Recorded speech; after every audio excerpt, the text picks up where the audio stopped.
The text message wasn't even explicit, just a simple, "See you tonight?"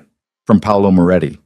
But the moment it lit up Aurora Romano's phone during her morning briefing with Francesco Vitelli, everything changed. The temperature in his penthouse office plummeted. His jaw tightened. And for the first time in 6 months of working together, Francesco looked at her like she belonged to him, had always belonged to him. What came next shattered every professional boundary they'd built. If you want to know how a single text message can detonate a man's carefully maintained control, stay until the end. Hit that like button and comment with your city so I can see how far this story travels. Aurora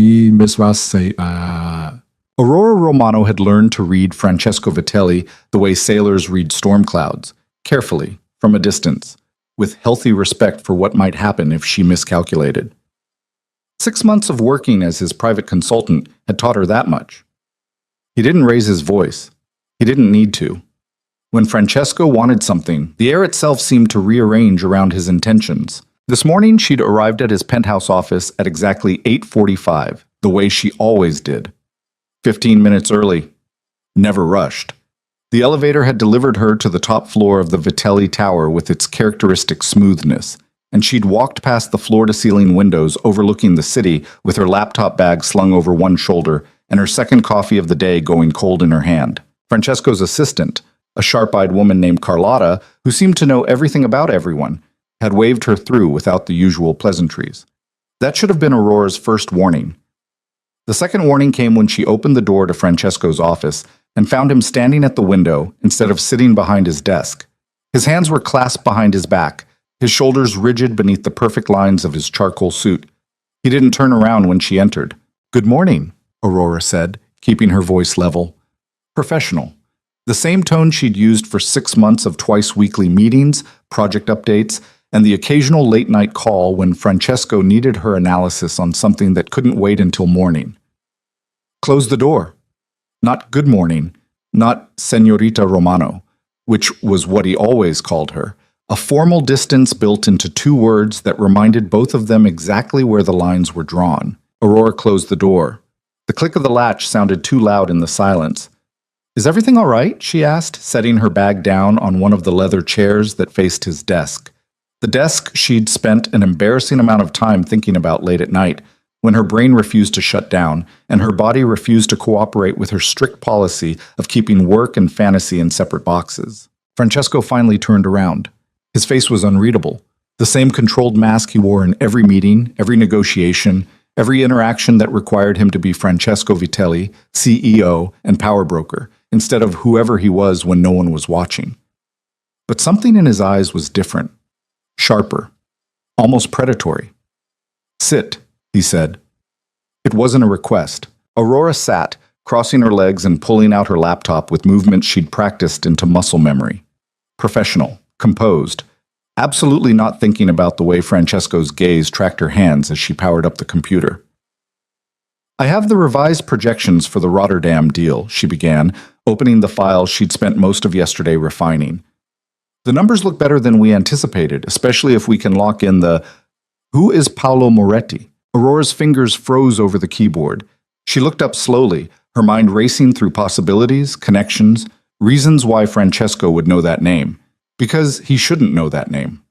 Paolo was separate, completely outside the carefully maintained boundaries of her professional life. "I'm sorry," she said, buying time. Francesco's expression didn't change. "Paolo Moretti. You had dinner with him twice last week, drinks on Friday. He texted you approximately—" Francesco glanced at his watch. 4 minutes ago. The coffee in Aurora's stomach turned to acid. "Are you having me followed?" "Answer the question." "That's none of your business." The words came out sharper than she'd intended, but she didn't take them back. Couldn't take them back. Because if she started explaining Paolo, started justifying why she'd gone out with a charming stockbroker who made her laugh and didn't look at her like she was a problem to be solved, then she was admitting Francesco had the right to ask. And he didn't. He was her client, nothing more. Except that wasn't quite true, was it? Because clients didn't memorize the exact timing of text messages. Clients didn't look at her the way Francesco was looking at her now, like he was considering multiple courses of action and none of them involved maintaining professional distance. Aurora. Her name in his mouth was different than Señorita Romano. Rougher. almost possessive. Answer the question. He's someone I've been seeing casually, she said, meeting Francesco's gaze directly because she refused to act like she'd done something wrong. Not that it's relevant to the Rotterdam deal or anything else we're working on. Casually. Yes. How casually? Francesco? How casually? Aurora's phone buzzed on the arm of her chair. She glanced down automatically. Another text from Paolo, probably wondering why she hadn't responded to the first one, and that was her mistake. Because when she looked back up, Francesco had moved. He was standing in front of her chair now, close enough that she had to tilt her head back to maintain eye contact. Close enough that she could smell his cologne, something expensive and subtle that she'd been trying not to notice for 6 months. "Give me your phone," he said quietly. "Absolutely not. Aurora, you're being completely unreasonable. Give me your phone." Something in his voice made her hand move before her brain caught up. She picked up the phone, thumb hovering over the power button, ready to shut him down. But Francesco's hand closed over hers, warm, firm, large enough to engulf her fingers completely, and the contact sent electricity straight up her arm. "Don't," he said, and there was something almost desperate underneath the command. Please. That please shouldn't have affected her. It was just a word. But hearing it from Francesco Vitelli, a man who could buy entire companies with a phone call, who commanded respect and fear in equal measure, who never asked for anything he didn't expect to receive, felt like watching a crack form in bulletproof glass. Aurora let him take the phone. He read the messages with an expression that grew progressively darker. Paolo's texts were innocent enough, making plans for dinner, asking about her day, the kind of casual conversation that people who were dating but not committed tended to have.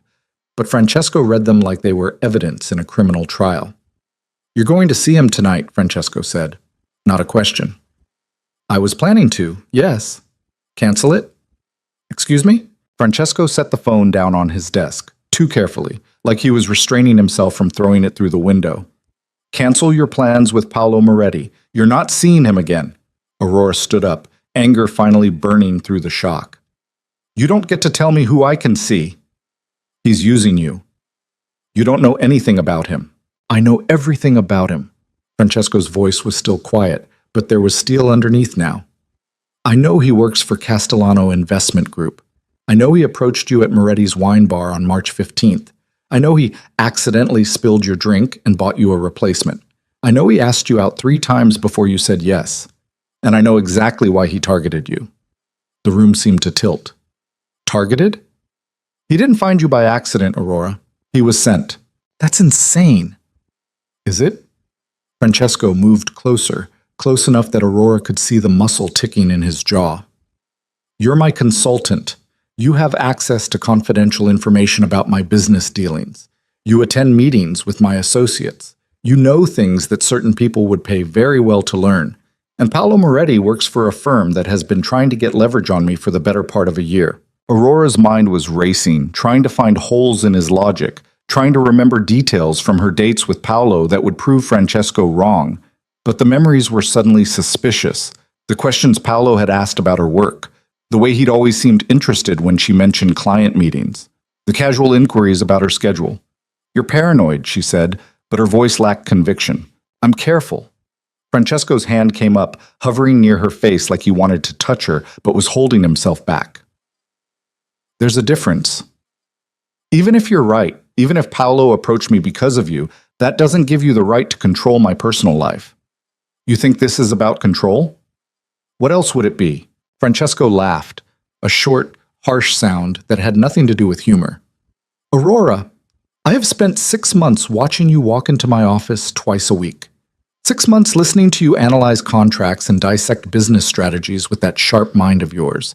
6 months memorizing the way you take your coffee, black with 1 sugar, but only in the morning, straight black in the afternoon. 6 months noticing that you bite your bottom lip when you're concentrating and that you tap your pen against your notebook when you disagree with something but you're being too polite to say so. 6 months of maintaining professional distance while every instinct I have has been screaming at me to—" He cut himself off, jaw clenching. "To what?" Aurora whispered. Francesco's eyes met hers, and for the first time she saw past the control, saw the want, the possessiveness. The barely restrained hunger that he'd been hiding behind Señorita Romano and business meetings and carefully maintained boundaries.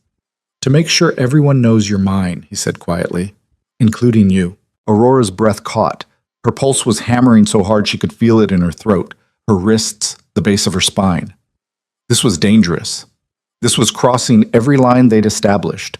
This was Francesco Vitelli looking at her like she was the only thing in the world that mattered, and her traitorous body was responding like it had been waiting for this moment since the first time she'd walked into his office. "I'm not yours," she said, but her voice came out breathless. "I'm your consultant." "You stopped being just my consultant the moment I realized I couldn't focus in meetings because I was too busy wondering if you were thinking about me the way I think about you. And how do you think about me?" It was a challenge, maybe even a dare. Aurora had spent 6 months pretending she didn't fantasize about this man, about this office, about scenarios that would get her fired from any normal corporate environment. But nothing about Francesco Vitelli was normal. Constantly, Francesco said, obsessively, in ways that would make you run if I said them out loud. "Try me." The words were out before Aurora could stop them. Francesco's eyes darkened. He reached out slowly, giving her time to pull away, and tucked a strand of hair behind her ear. His fingers lingered against her skin, and Aurora felt that small touch everywhere. "I think about you sitting on my desk," he said quietly, his accent thickening the way it did when he was angry or, apparently, aroused. "Right here, where you put your laptop every week. I think about pushing all these papers aside and finding out if you taste as good as I imagine. I think about making you forget every other man who's ever touched you. And I think about making sure Paolo Moretti and anyone else who even looks at you knows exactly who you belong to." Aurora should step back, should remind him about professional boundaries and inappropriate workplace conduct and all the very good reasons why this was a terrible idea. But her body wasn't listening to her brain. Her body was leaning into Francesco's touch, arching toward the hand that had slid from her ear to cup her jaw. "That's insane," she breathed. "Probably. You barely acknowledge me in meetings. Because if I let myself acknowledge you the way I want to, we'd never get any work done." "This is a bad idea." "Terrible idea," Francesco agreed, his thumb brushing across her bottom lip. "Tell me to stop." Aurora opened her mouth, but the word "stop" refused to form. Instead, she heard herself say, "Prove it." "Prove what?" "That Paolo targeted me. That he's not just a guy who thinks I'm attractive and wanted to take me to dinner. Prove that you're not just jealous." Something dangerous flashed in Francesco's eyes. "You want proof?" "Yes." He pulled out his phone, typed something quickly, and held it up to show her. It was an email chain, recent, from this morning, between someone named Castellano and Paolo Moretti. Aurora's name appeared multiple times. So did phrases like making progress, gaining trust, and potential access to Vitelli contracts. The coffee Aurora had drunk earlier threatened to come back up. "When did you get this? 20 minutes before you arrived? And you waited until now to tell me?" "I needed to see your face when you read his text. Needed to know if you were involved." "You thought I was spying on you?" Aurora stepped back, anger flooding through her. "You thought I was, what, sleeping with you for information?" I didn't know what to think. Francesco's control was fracturing now, his accent thick with emotion. "All I knew was that a man I've never trusted was getting close to the only person who—" He stopped, jaw working. "The only person who what?" "Who matters," Francesco said roughly. "The only person who matters." The admission hung in the air between them, too big to take back, too honest to ignore. Aurora's hands were shaking, her whole body was shaking. Because this wasn't just attraction anymore. This wasn't just 6 months of professional tension finally snapping. This was Francesco Vitelli, a man who controlled everything and trusted no one, admitting that she mattered, that she'd gotten under his skin the same way he'd gotten under hers. "I need to cancel my date," Aurora said quietly. Francesco went very still. "You believe me?" "I believe you think Paolo is a threat. Whether he actually is—" She pulled out her phone, pulling up Paolo's contact information. Her finger hovered over the screen. "If I do this, if I block him, if I choose to believe you, what happens next?" "Next," Francesco said carefully, "you let me take you to dinner, somewhere public, somewhere normal, and we figure out if this thing between us is just chemistry or something more. And if it's just chemistry, Then we'll have had one very expensive dinner and a good story. And if it's something more, Francesco's hand came up to cup her face again, and this time Aurora leaned into it without hesitation. Then you need to understand what you're signing up for. My life isn't normal, Aurora. My business isn't entirely legitimate. The people I associate with operate in gray areas that most people don't even know exist. And if you choose to be with me, if you choose this, then those gray areas become yours too. Is that supposed to scare me off? It's supposed to give you all the information. I won't lie to you, not about this. Aurora looked at her phone, at Paolo's messages, at the dinner plans they'd made for tonight. Then she looked at Francesco, at the man who'd been watching her for 6 months, memorizing her coffee order and the way she bit her lip, holding himself back because he understood the weight of what he was offering. She blocked Paolo's number. The action felt final, irreversible, like stepping off a cliff and trusting that Francesco would catch her. Okay, she said quietly. Dinner. Francesco's whole body seemed to relax, like he'd been holding his breath. Tonight, 7 o'clock. I'll pick you up. I can meet you. I'll pick you up, Francesco repeated, his hand sliding from her face to the back of her neck. This is a date, Aurora, a real one, which means I pick you up, I pay for dinner, and I make sure you get home safely afterward. Safely, Aurora repeated, something warm unfurling in her chest. Is that a promise? Always. The word was simple. The weight behind it wasn't.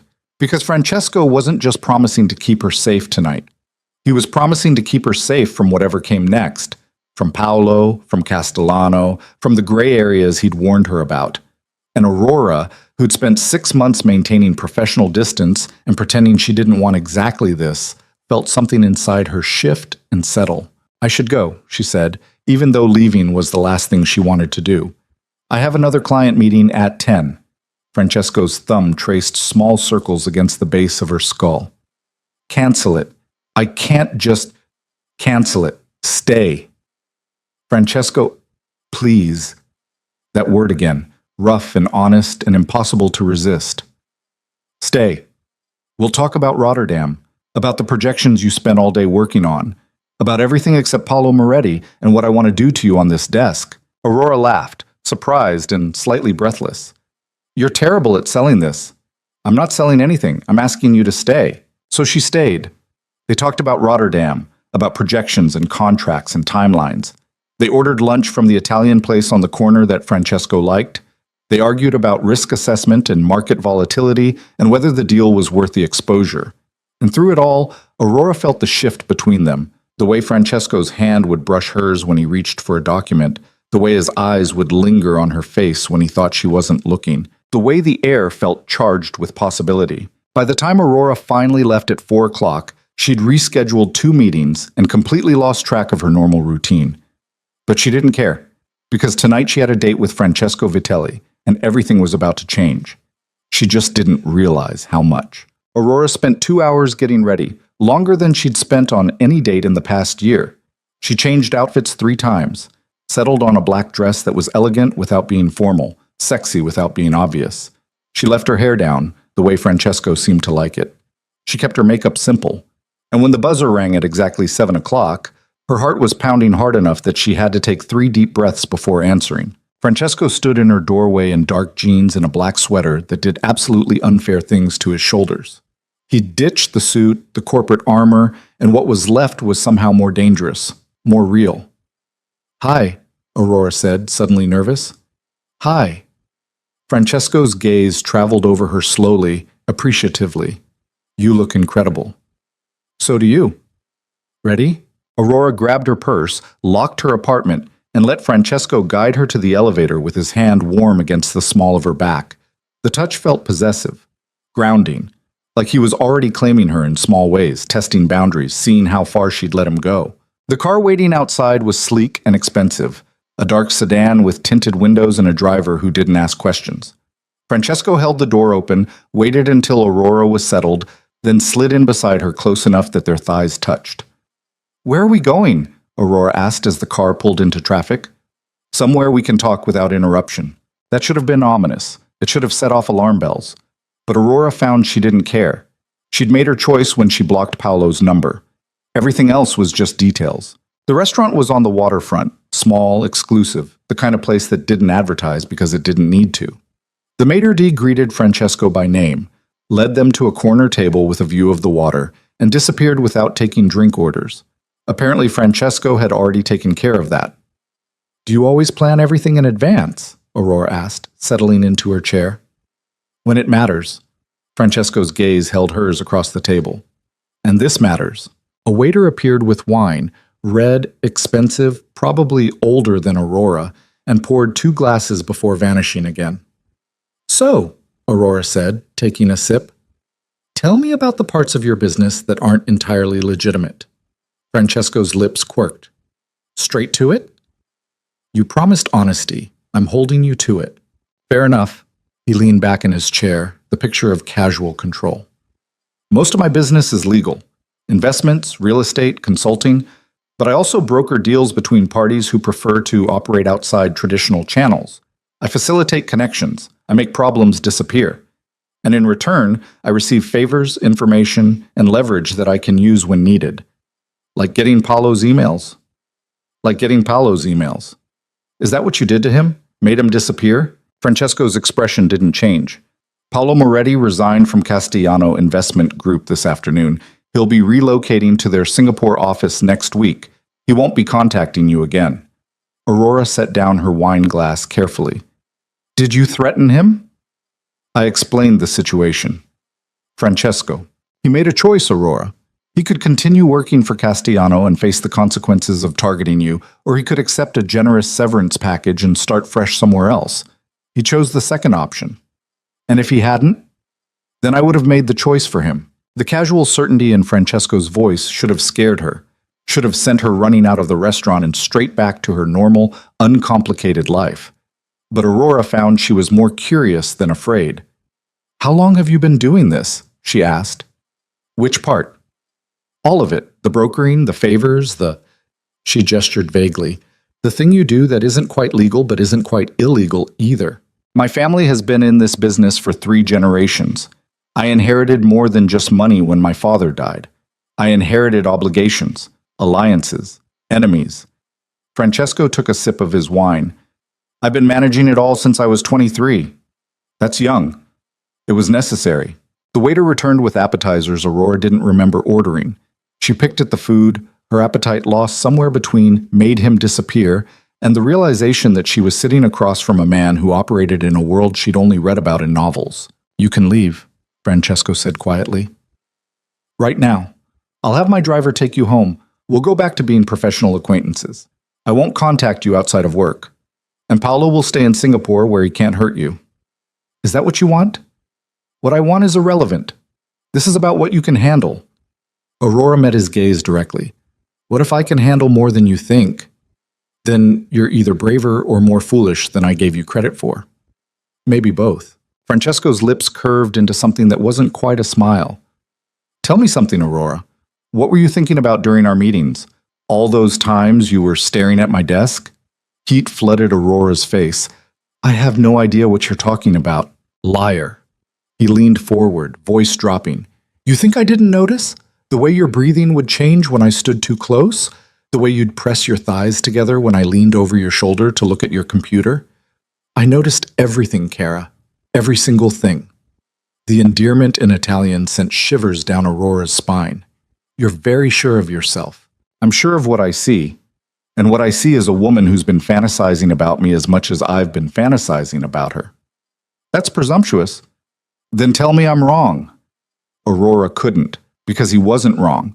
He was absolutely, completely right, and they both knew it. "This is insane," she said instead. 6 months of professional distance, and now we're, what, dating? Now we're being honest about what we want. And what do you want, Francesco? He reached across the table, his hand covering hers. "I want you in my life, in my bed, in my world. I want every man who looks at you to know you're mine. I want to wake up next to you and fall asleep with you and everything in between, and I want you to choose this, choose me, knowing exactly what you're getting into." Aurora's pulse was racing. "And if I can't handle it, then I'll let you go." His thumb traced circles on her palm. "But I don't think that's going to be a problem." "Why not?" "Because you're still here. Because you blocked Paolo without hesitation. Because you're looking at me right now like you want me to drag you out of this restaurant and finish what we started in my office this morning.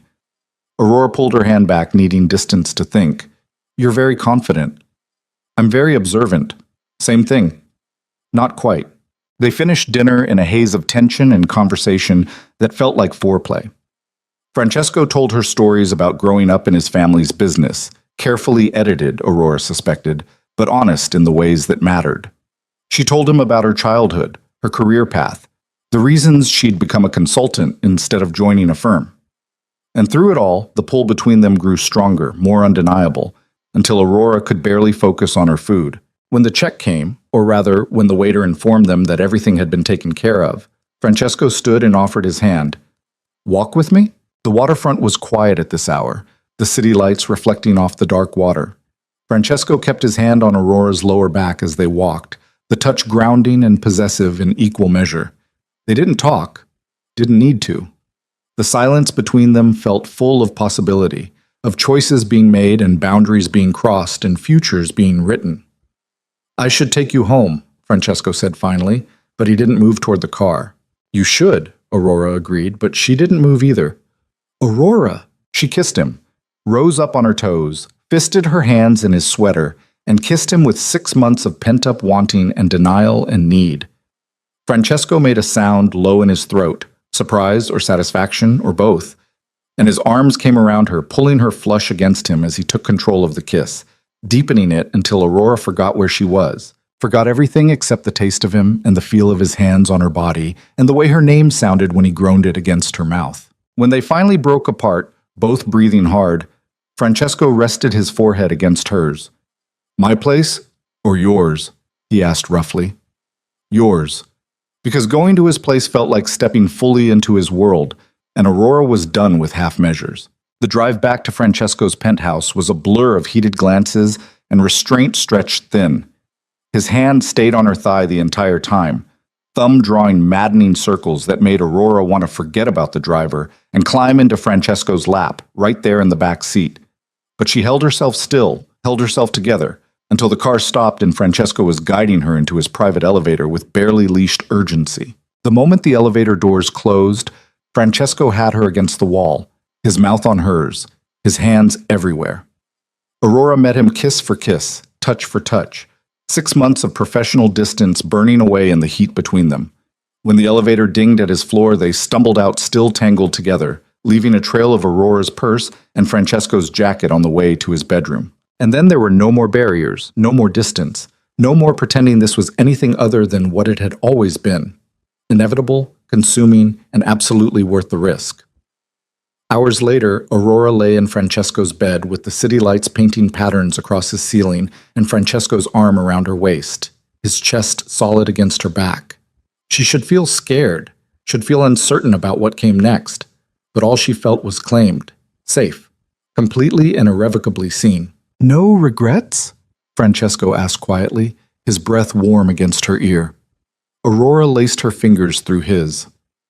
Ask me again in the morning. And if you have regrets then I'll deal with them. But right now? She turned in his arms, meeting his gaze in the darkness. Right now, I'm exactly where I want to be. Francesco pulled her closer, and Aurora felt the tension leave his body. Good. This is going to complicate everything, isn't it? Probably.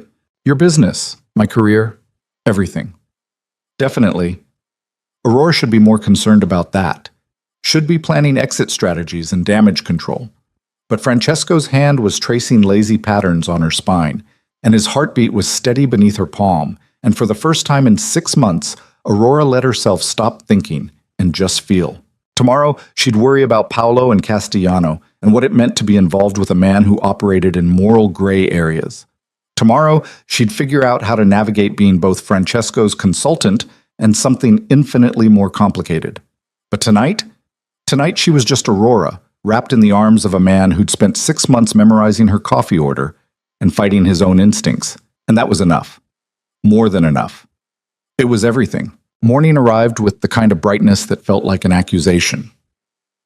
Aurora woke to sunlight slicing through floor-to-ceiling windows she didn't recognize, tangled in sheets that cost more than her monthly rent, with Francesco's arms still locked around her waist, like he was afraid she'd disappear if he let go. She didn't move, didn't want to break whatever spell had carried them through the night. But her phone was buzzing somewhere in the wreckage of discarded clothes, and reality had a way of reasserting itself whether you were ready or not. Francesco stirred behind her, his grip tightening reflexively before he seemed to register where they were, what they'd done, the weight of all the boundaries they'd obliterated in the span of 12 hours. "Your phone," he murmured against her shoulder, voice rough with sleep.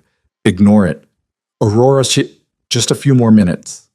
She pressed back against him, feeling the immediate response of his body, the way his breathing changed. "Please." That word again, the one that seemed to undo both of them. But the phone kept buzzing, insistent and shrill, until Francesco finally released her with obvious reluctance. Aurora stumbled out of bed, naked and unself-conscious in the morning light, and dug through the pile of clothes until she found her phone. 15 missed calls, all from the same number. Her business partner, Marcus Chen. "Shit," Aurora breathed. "What's wrong?" "I have a presentation today, 9 o'clock. She checked the time, 7:45. "I completely forgot." Francesco sat up, sheets pooling around his waist, watching her with an expression she couldn't quite read. "What kind of presentation?" "New client pitch. Major account. Marcus has been working on it for weeks, and I promised I'd—" She cut herself off, already pulling on her dress from last night, looking for her shoes. "I need to go home. I need to change. I need to—" "Breathe," Francesco said, standing and crossing to her in 3 strides. His hand settled on her shoulders, warm and grounding. "Breathe, Cara. You have time." "I don't. Marcus is going to kill me. I've never missed a pitch meeting. Never. And now I'm going to show up looking like I spent the night." She stopped, meeting Francesco's gaze. "Like I spent the night exactly where I spent it." Something flickered in his expression. "Do you regret it?" "What?" "No. God, no." Aurora pressed her palm against his chest, feeling his heartbeat beneath her hand. "But I can't lose this client because I was too distracted to remember my own schedule." Francesco's jaw tightened, but he nodded. "I'll have my driver take you home. You'll make it in time." "Thank you." "Aurora." He caught her hand before she could pull away. "Tonight, dinner again. Here, I'll cook." "You cook?" "I'm full of surprises. Despite everything, the panic, the rushing, the creeping awareness that she'd just torpedoed her carefully maintained work-life balance, Aurora smiled. "Okay. Tonight."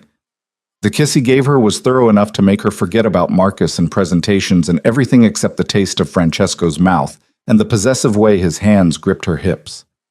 When he finally released her, Aurora's carefully reconstructed composure was in shambles again. "Go," Francesco said roughly, "before I decide to make you stay." Aurora went.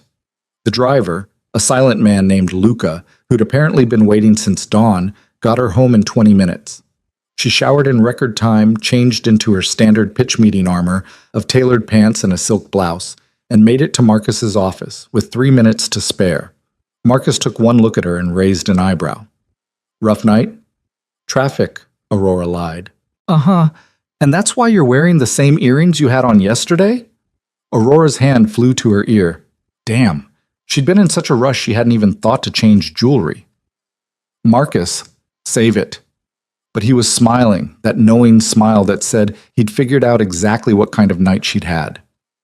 "We'll talk about your mysterious disappearing act later. Right now, we need to nail this presentation or Chen Romano Consulting is going to have a very bad quarter." The meeting was brutal.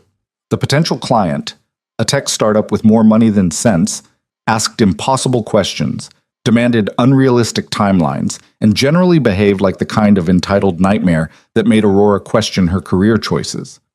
But she and Marcus had been doing this long enough to know how to handle difficult clients.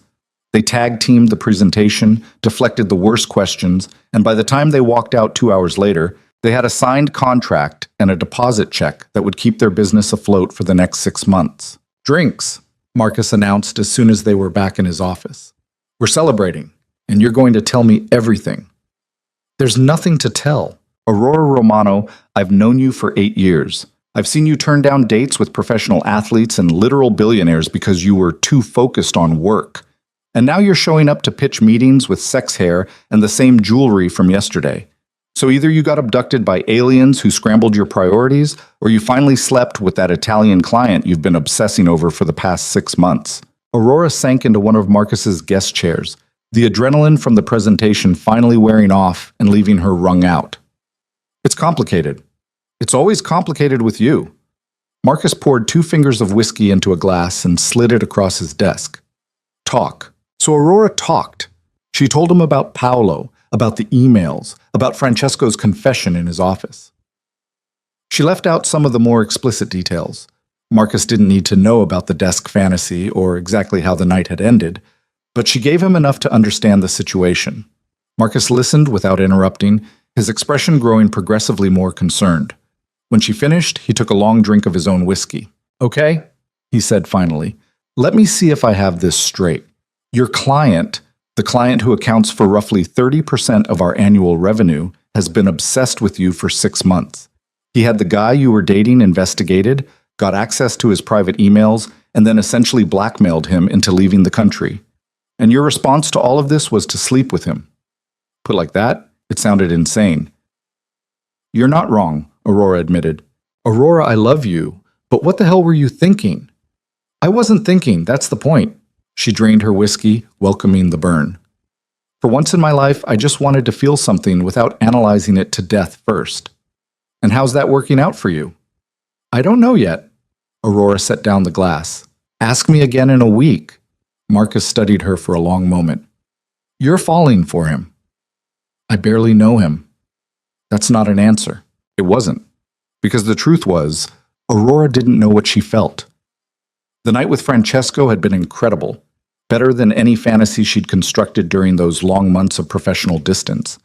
But in the cold light of day, with Marcus looking at her like she'd lost her mind, Aurora couldn't shake the feeling that she'd stepped off a cliff without checking if there was ground below. "Just be careful," Marcus said quietly. "Men like Francesco Vitelli don't operate by the same rules as the rest of us. And when you're involved with someone like that, you don't just risk your heart. You risk everything." Aurora knew he was right. Knew she should be more cautious, more careful, more aware of the danger she was walking into. But when her phone buzzed with a text from Francesco, just 3 words, "Thinking about you," she felt that same pull, that same inevitability that had led her to his bed last night. She texted back, "What are you thinking?" The response came immediately. "Things that would get me arrested if I said them in public." Despite everything, Aurora smiled. The rest of the day passed in a blur of client calls and contract reviews. Aurora tried to focus, tried to push thoughts of Francesco to the back of her mind, but it was impossible. Every time her phone buzzed, her pulse jumped. Every time she closed her eyes, she could feel his hands on her skin, hear his voice in her ears saying her name like a prayer and a curse combined. By the time 6 o'clock rolled around, Aurora was wound so tight she could barely think straight. She went home, changed into jeans and a soft sweater, casual, comfortable, the kind of thing she never would have worn to a business meeting, but that felt right for whatever tonight was going to be, and waited for Francesco's text telling her his driver was downstairs. It came at 7 on the dot. Luca drove her back to Francesco's penthouse in silence. The elevator ride up felt longer than it had that morning, Aurora's nerves ratcheting tighter with each passing floor. By the time the doors opened directly into Francesco's apartment, her hands were shaking. Francesco was in the kitchen, an open, modern space that looked like it belonged in a magazine spread, wearing dark jeans and a white button-down with the sleeves rolled up. He looked up when she entered, and the smile that crossed his face was pure, unfiltered want. "Hi," Aurora said, suddenly shy. "Hi." Francesco crossed to her, pulling her into a kiss that tasted like wine and promise. "How was your day?" "Insane. Yours?" "Long. I couldn't stop thinking about this morning." "Just this morning?" His hand slid down to her hips. "And last night. And what I want to do to you right now instead of cooking dinner." Aurora laughed, pushing against his chest. "You promised to cook." "I did. Doesn't mean I'm happy about it." He released her reluctantly and returned to the kitchen, where something that smelled incredible was simmering on the stove. Aurora perched on one of the bar stools, watching him move around the space with the same controlled precision he brought to everything else. "So," she said, accepting the glass of wine he poured for her, Tell me something I don't know about you. Francesco glanced at her, amused. That's a dangerous question. I like danger, apparently. Apparently, he stirred whatever was in the pot. Pasta sauce, Aurora realized, homemade and rich with the scent of tomatoes and herbs. What do you want to know? Everything. Everything is a lot. Start small then. Why did you really wait 6 months to make a move? Francesco was quiet for a moment, his expression thoughtful. Because I knew once I started, I wouldn't be able to stop, and I wasn't sure you were ready for that. And now? Now, I'm hoping you are. Because I meant what I said last night, Aurora. I want you in my life, all the way in, and that means dealing with parts of my world that aren't pretty or safe or easy to explain. As if on cue, Francesco's phone rang. He glanced at the screen, and his expression shifted, hardening into something Aurora had only seen in business meetings when negotiations weren't going his way. I need to take this, he said. Okay, Francesco answered in rapid Italian, his voice clipped and controlled. Aurora couldn't understand the words, but she understood the tone. Anger, barely leashed, and something that might have been concern. He paced to the window, his free hand clenched into a fist at his side, and Aurora watched the muscles in his shoulders tense beneath his shirt. The call lasted 3 minutes. When Francesco hung up, he stood at the window for a long moment before turning back to her. Problem? Aurora asked. Nothing I can't handle. Francesco, it's business, cara. Nothing for you to worry about. But Aurora could see the lie in the tightness around his eyes, the way his jaw was locked. You said you wouldn't lie to me. I'm not lying. You're not telling me the truth either. Francesco crossed back to the kitchen, turning off the burner with more force than necessary. Paolo Moretti didn't go to Singapore. Aurora's stomach dropped. What? He's still in the city, and according to my source, he's been asking questions about you. What kind of questions? Where you live, who you're seeing, whether you've been back to Moretti's wine bar. Francesco's hands gripped the edge of the counter. He's not letting this go, Aurora, and that means Castellano isn't letting it go either. So what do we do? We? Francesco looked at her sharply. There is no we in this. This is my problem to handle. Except it's not just your problem anymore, is it? You made it my problem when you told me Paolo was targeting me. I told you so you could protect yourself, not so you could get more involved. Aurora slid off the bar stool, anger flaring hot and bright. I'm already involved, Francesco. I blocked a guy I was dating because you told me he was using me. I slept with you knowing full well what kind of world you operate in. So don't stand there and tell me I'm not part of this. You don't understand what you're saying. Then explain it to me. Castellano is not someone you cross lightly, Aurora.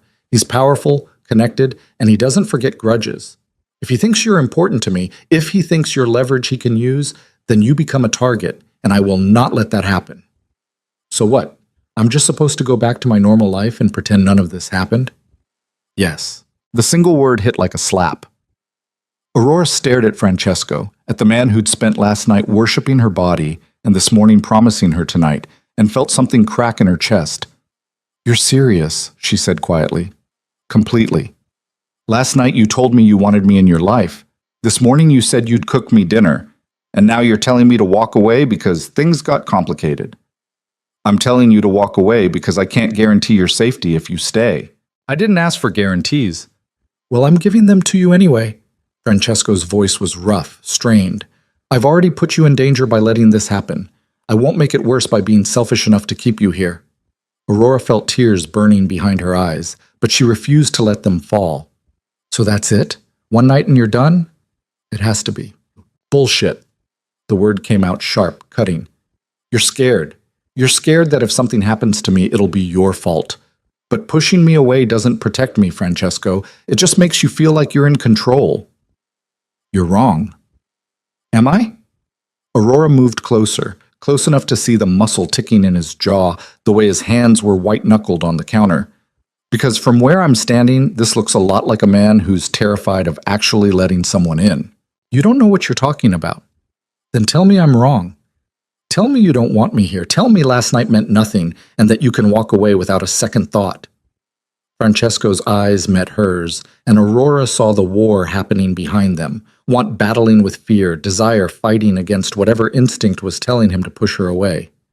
For a moment, she thought he might actually do it, might actually tell her to leave and close the door on whatever this was between them. Instead, his control shattered. Francesco closed the distance between them in 2 strides, his hands cupping her face, his mouth crashing against hers with bruising intensity. Aurora kissed him back just as hard, pouring all her frustration and fear and want into the contact, her hands fisting in his shirt to pull him closer. When they finally broke apart, both breathing hard, Francesco pressed his forehead against hers. "I can't do this," he said roughly. "Yes, you can." "Aurora, I'm not afraid of Castellano. I'm not afraid of Paolo. And I'm sure as hell not afraid of you." She pulled back enough to meet his eyes.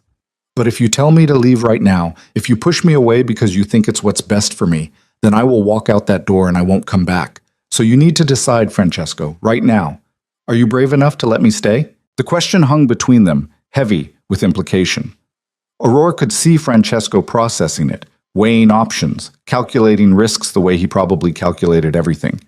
And for a terrible moment, she thought he was going to choose wrong. Then his hands tightened on her face, and he kissed her again, slower this time, deeper, like he was memorizing the taste of her.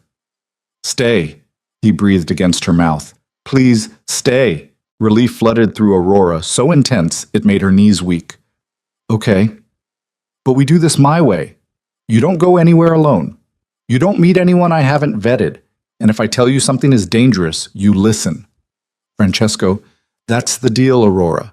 Take it or leave it." She should argue, should push back against the controlling edge in his voice, but Aurora recognized the fear underneath the command, the desperate need to keep her safe, and she couldn't bring herself to fight him on it. "Fine," she said. "Your way."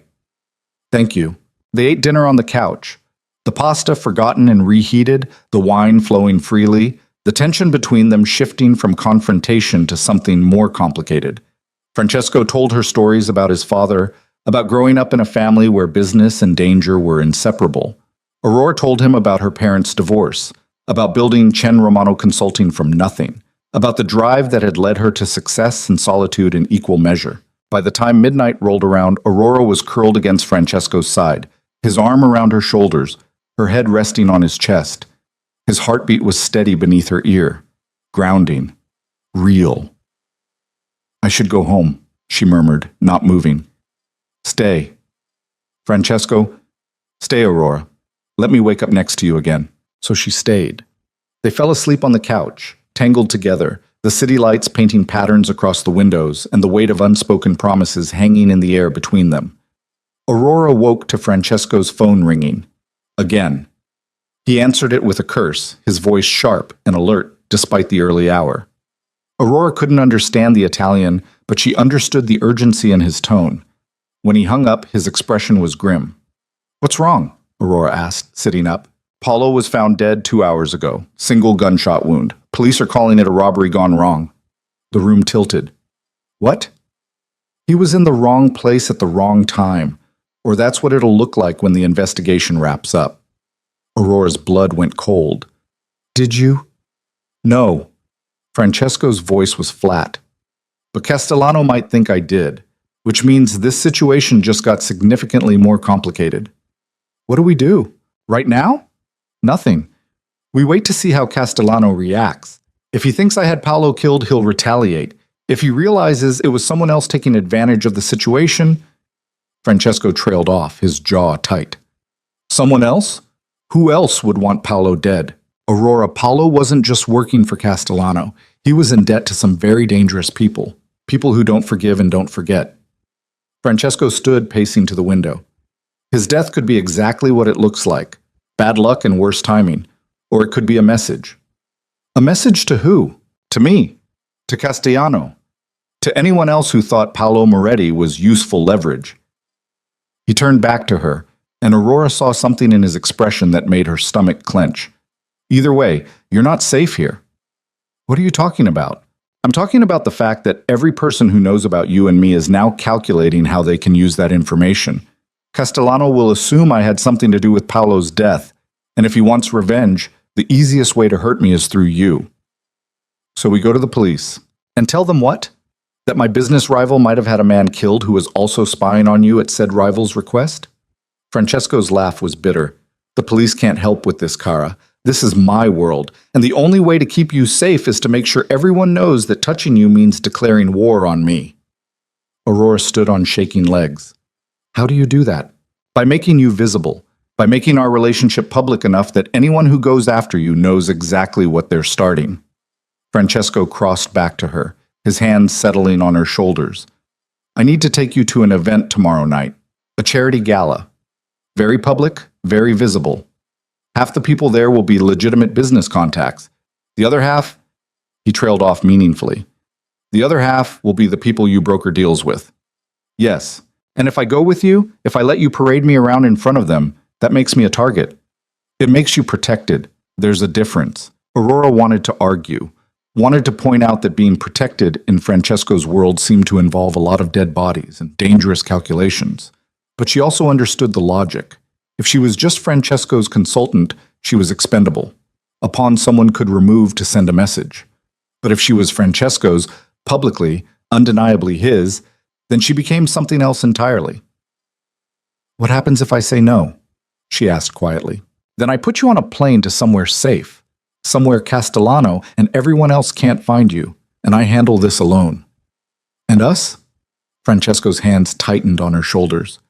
There is no ease if you're halfway across the world, Aurora. It was an ultimatum dressed up as a choice. Stay and become part of Francesco's public life, or leave and lose him entirely. Aurora knew she should be angry about the manipulation, the way he was backing her into a corner. But she also knew he was right.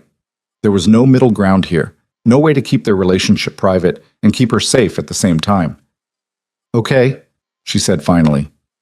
I'll go. Relief flickered across Francesco's face. Thank you, but I need you to promise me something. Anything. No more secrets, no more handling things without telling me what's going on. If I'm stepping into your world, I need to know what I'm walking into. Francesco studied her for a long moment, and Aurora could see the calculation happening behind his eyes. Then he nodded slowly. Agreed. No more secrets. Starting now. Starting now. He pulled her closer, his arms wrapping around her waist. Paulo's death wasn't random, Aurora. Someone wanted him dead, and they wanted it to look like it could be connected to me, which means someone is trying to start a war between me and Castellano. Who would want that? Several people. Castellano has rivals who'd love to see him weakened. I have enemies who'd enjoy watching me deal with his retaliation. And there are always opportunists looking to profit from other people's conflicts. So what do? We attend the gala tomorrow. We make our relationship public. And we wait to see who makes the next move. Francesco's hand came up to cup her face. And while we're waiting, I keep you close. Very close. Aurora leaned into his touch, fear and desire tangling together in her chest. I'm scared. Good. Fear keeps you careful. Are you scared? Francesco's thumb brushed across her cheekbone. Terrified. But not of Castellano or whoever killed Paolo or any of the people who will be circling us tomorrow night. I'm scared of losing you now that I finally have you. The admission settled between them, raw and honest, and more vulnerable than anything Francesco had said before. Aurora rose on her toes and kissed him, pouring everything she couldn't say into the contact. Trust and fear, and the growing certainty that she was falling for a man whose world might destroy them both. When they finally broke apart, Francesco rested his forehead against hers. Tomorrow changes everything, he said quietly. I know. Once we walk into that gala together, there's no going back. Everyone will know, and some of them will try to use it against us. Then we make sure they fail. Francesco's lips curved into something that wasn't quite a smile. We. I like the sound of that. Get used to it. You're stuck with me now. Promise? Promise. They spent the rest of the morning tangled together in Francesco's bed, the outside world temporarily forgotten. But reality had a way of intruding, and by noon, Francesco was fielding calls from associates who wanted to know his take on Paolo's death. Aurora listened to his side of the conversations, careful, controlled, giving nothing away, and understood with growing clarity exactly how good Francesco was at playing the game. He confirmed he'd heard about Paolo, but expressed appropriate surprise. He suggested that perhaps Paolo's gambling debts had finally caught up with him. He never once admitted that Paolo had been investigating her or that Francesco had forced him to resign. By the time the last call ended, Aurora's head was spinning. "Is it always like this?" she asked. "Like what?" "This careful, this calculated, every word measured and every response designed to give nothing away." Francesco set down his phone and pulled her against his chest. "In my world, yes. Words have weight, Aurora. One wrong phrase can start conflicts that take years to resolve. So you learn to be careful. You learn to say exactly what you mean and nothing more." "That sounds exhausting." "It is." "Is that why you like being with me? Because I don't operate that way?" Francesco was quiet for a moment, his hand tracing patterns on her spine. "I like being with you because you're the first person in years who makes me want to stop calculating, who makes me want to just feel." Aurora tilted her head back to look at him. "Is that a good thing or a bad thing?" "I don't know yet. Ask me after tomorrow night." Tomorrow night, the gala. The moment when Aurora would step fully into Francesco's world and let everyone see exactly what she meant to him. The thought sent equal parts anticipation and terror through her veins. "What should I wear?" she asked. Francesco's eyes darkened. "Something that'll make every man in that room wish he was me, and remind them why they're not." "Possessive much?" "Completely. Is that going to be a problem?" Aurora thought about it. About the way Francesco's hand stayed on her lower back when they walked, about the satisfied gleam in his eyes when she wore his marks on her skin, about the barely leashed hunger in his voice when he called her mine. "No," she said finally. "It's not a problem." "Good. Because tomorrow night, I'm going to make sure everyone knows you belong to me, and I'm not going to apologize for it." The promise in his words sent heat pooling low in Aurora's belly. She kissed him, hard and deep, and full of the same possessive need he'd just confessed to, and felt his response immediately.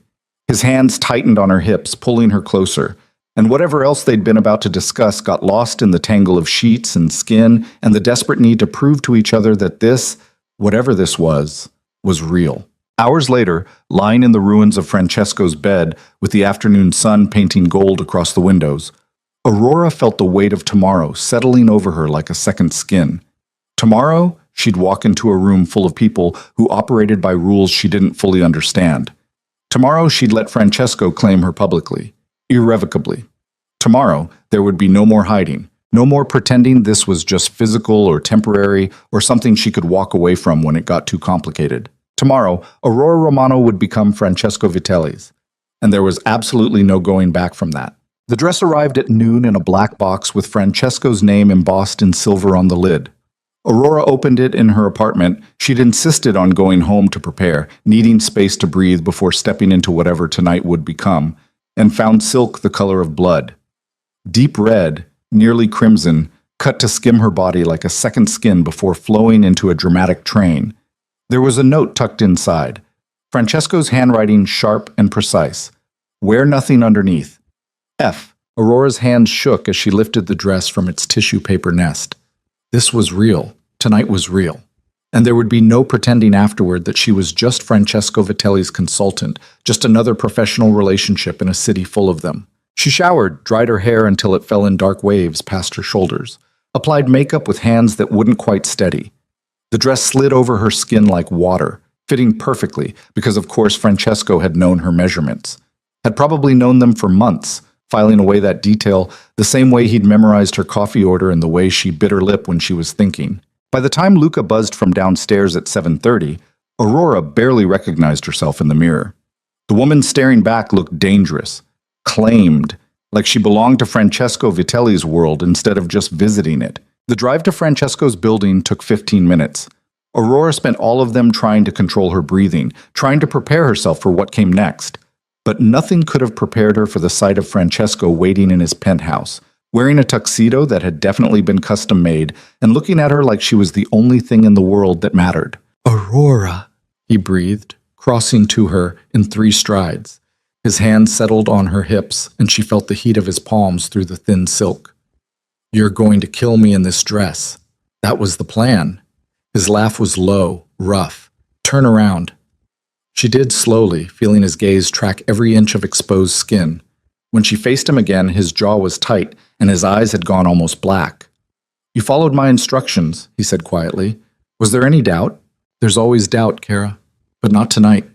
His hand slid up her spine, fingers tracing the bare expanse of her back. "Tonight, you're mine, completely, and everyone is going to know it." Aurora should have felt objectified, should have pushed back against the possessive certainty in his voice, but all she felt was wanted, claimed, safe in a way that had nothing to do with physical protection and everything to do with the way Francesco looked at her like she was precious. "Ready?" he asked. "No, but let's go anyway." The gala was being held at the Sinclair Hotel, old money and older architecture, the kind of place that hosted charity events and political fundraisers, and probably more than a few illegal deals in its private rooms. Francesco's hand stayed on Aurora's lower back as they entered, guiding her through the crowd with the easy confidence of a man who owned every space he walked into. Eyes turned immediately. Aurora felt the weight of attention like a physical thing, saw the calculations happening behind polite smiles and champagne glasses. These people knew Francesco, knew his reputation, and now they were trying to figure out who she was and what she meant to him. Francesco made sure they didn't have to guess long. "Aurora Romano," he said, introducing her to a silver-haired man who radiated power and old money. "My partner. Aurora, this is Senator Whitmore. Partner. Not consultant, not colleague. Partner." The senator's handshake was firm, his smile practiced. "A pleasure, Miss Romano. I wasn't aware Francesco was seeing anyone." "It's a recent development," Aurora said, keeping her voice steady despite the way her heart was hammering. "Recent, but serious, I hope." The senator's eyes flicked between them, assessing. "Francesco doesn't bring just anyone to these events." "No," Francesco agreed, his hand tightening possessively on Aurora's waist. "I don't." They moved through this crowd like that, Francesco introducing her as his partner, his hand never leaving her body. His attention focused on her even when he was talking business with men whose names Aurora recognized from financial news. She smiled, made polite conversation, and tried not to think about the fact that half these people probably knew exactly what Francesco did beyond his legitimate business ventures. An hour in, Aurora excused herself to the restroom. She needed 5 minutes alone.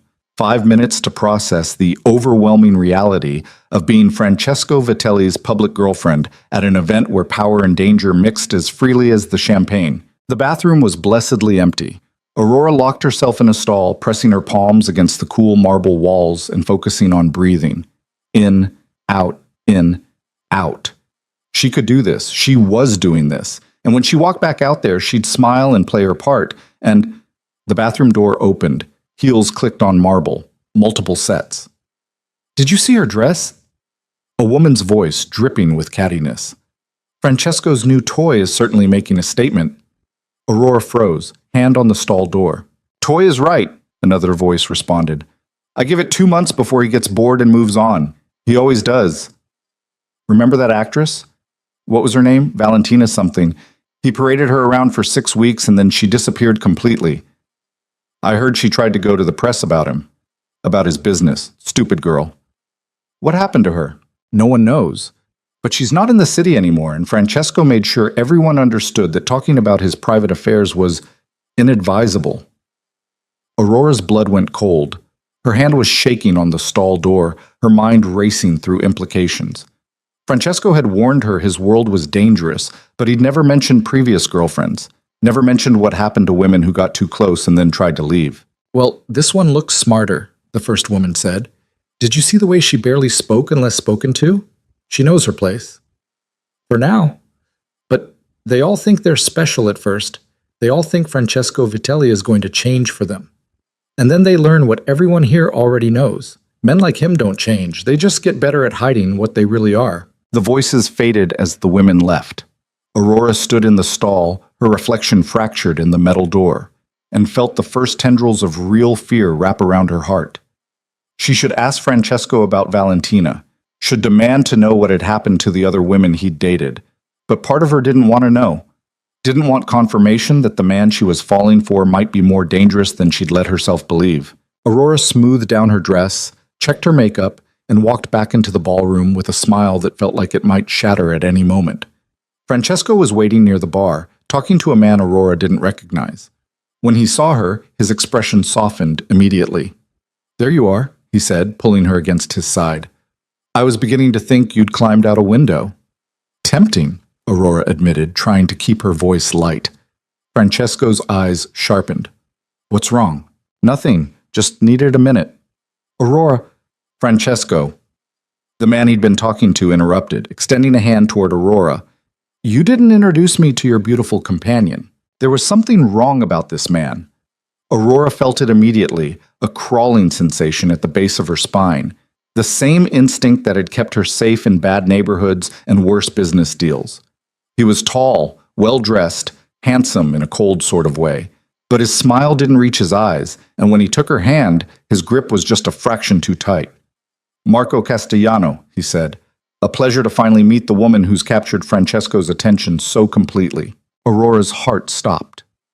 This was Castellano, the man whose employee had targeted her, the man Francesco thought might retaliate for Paolo's death, and he was standing here, touching her hand, smiling like they were old friends. "Mr. Castellano," Aurora managed, pulling her hand back as subtly as possible.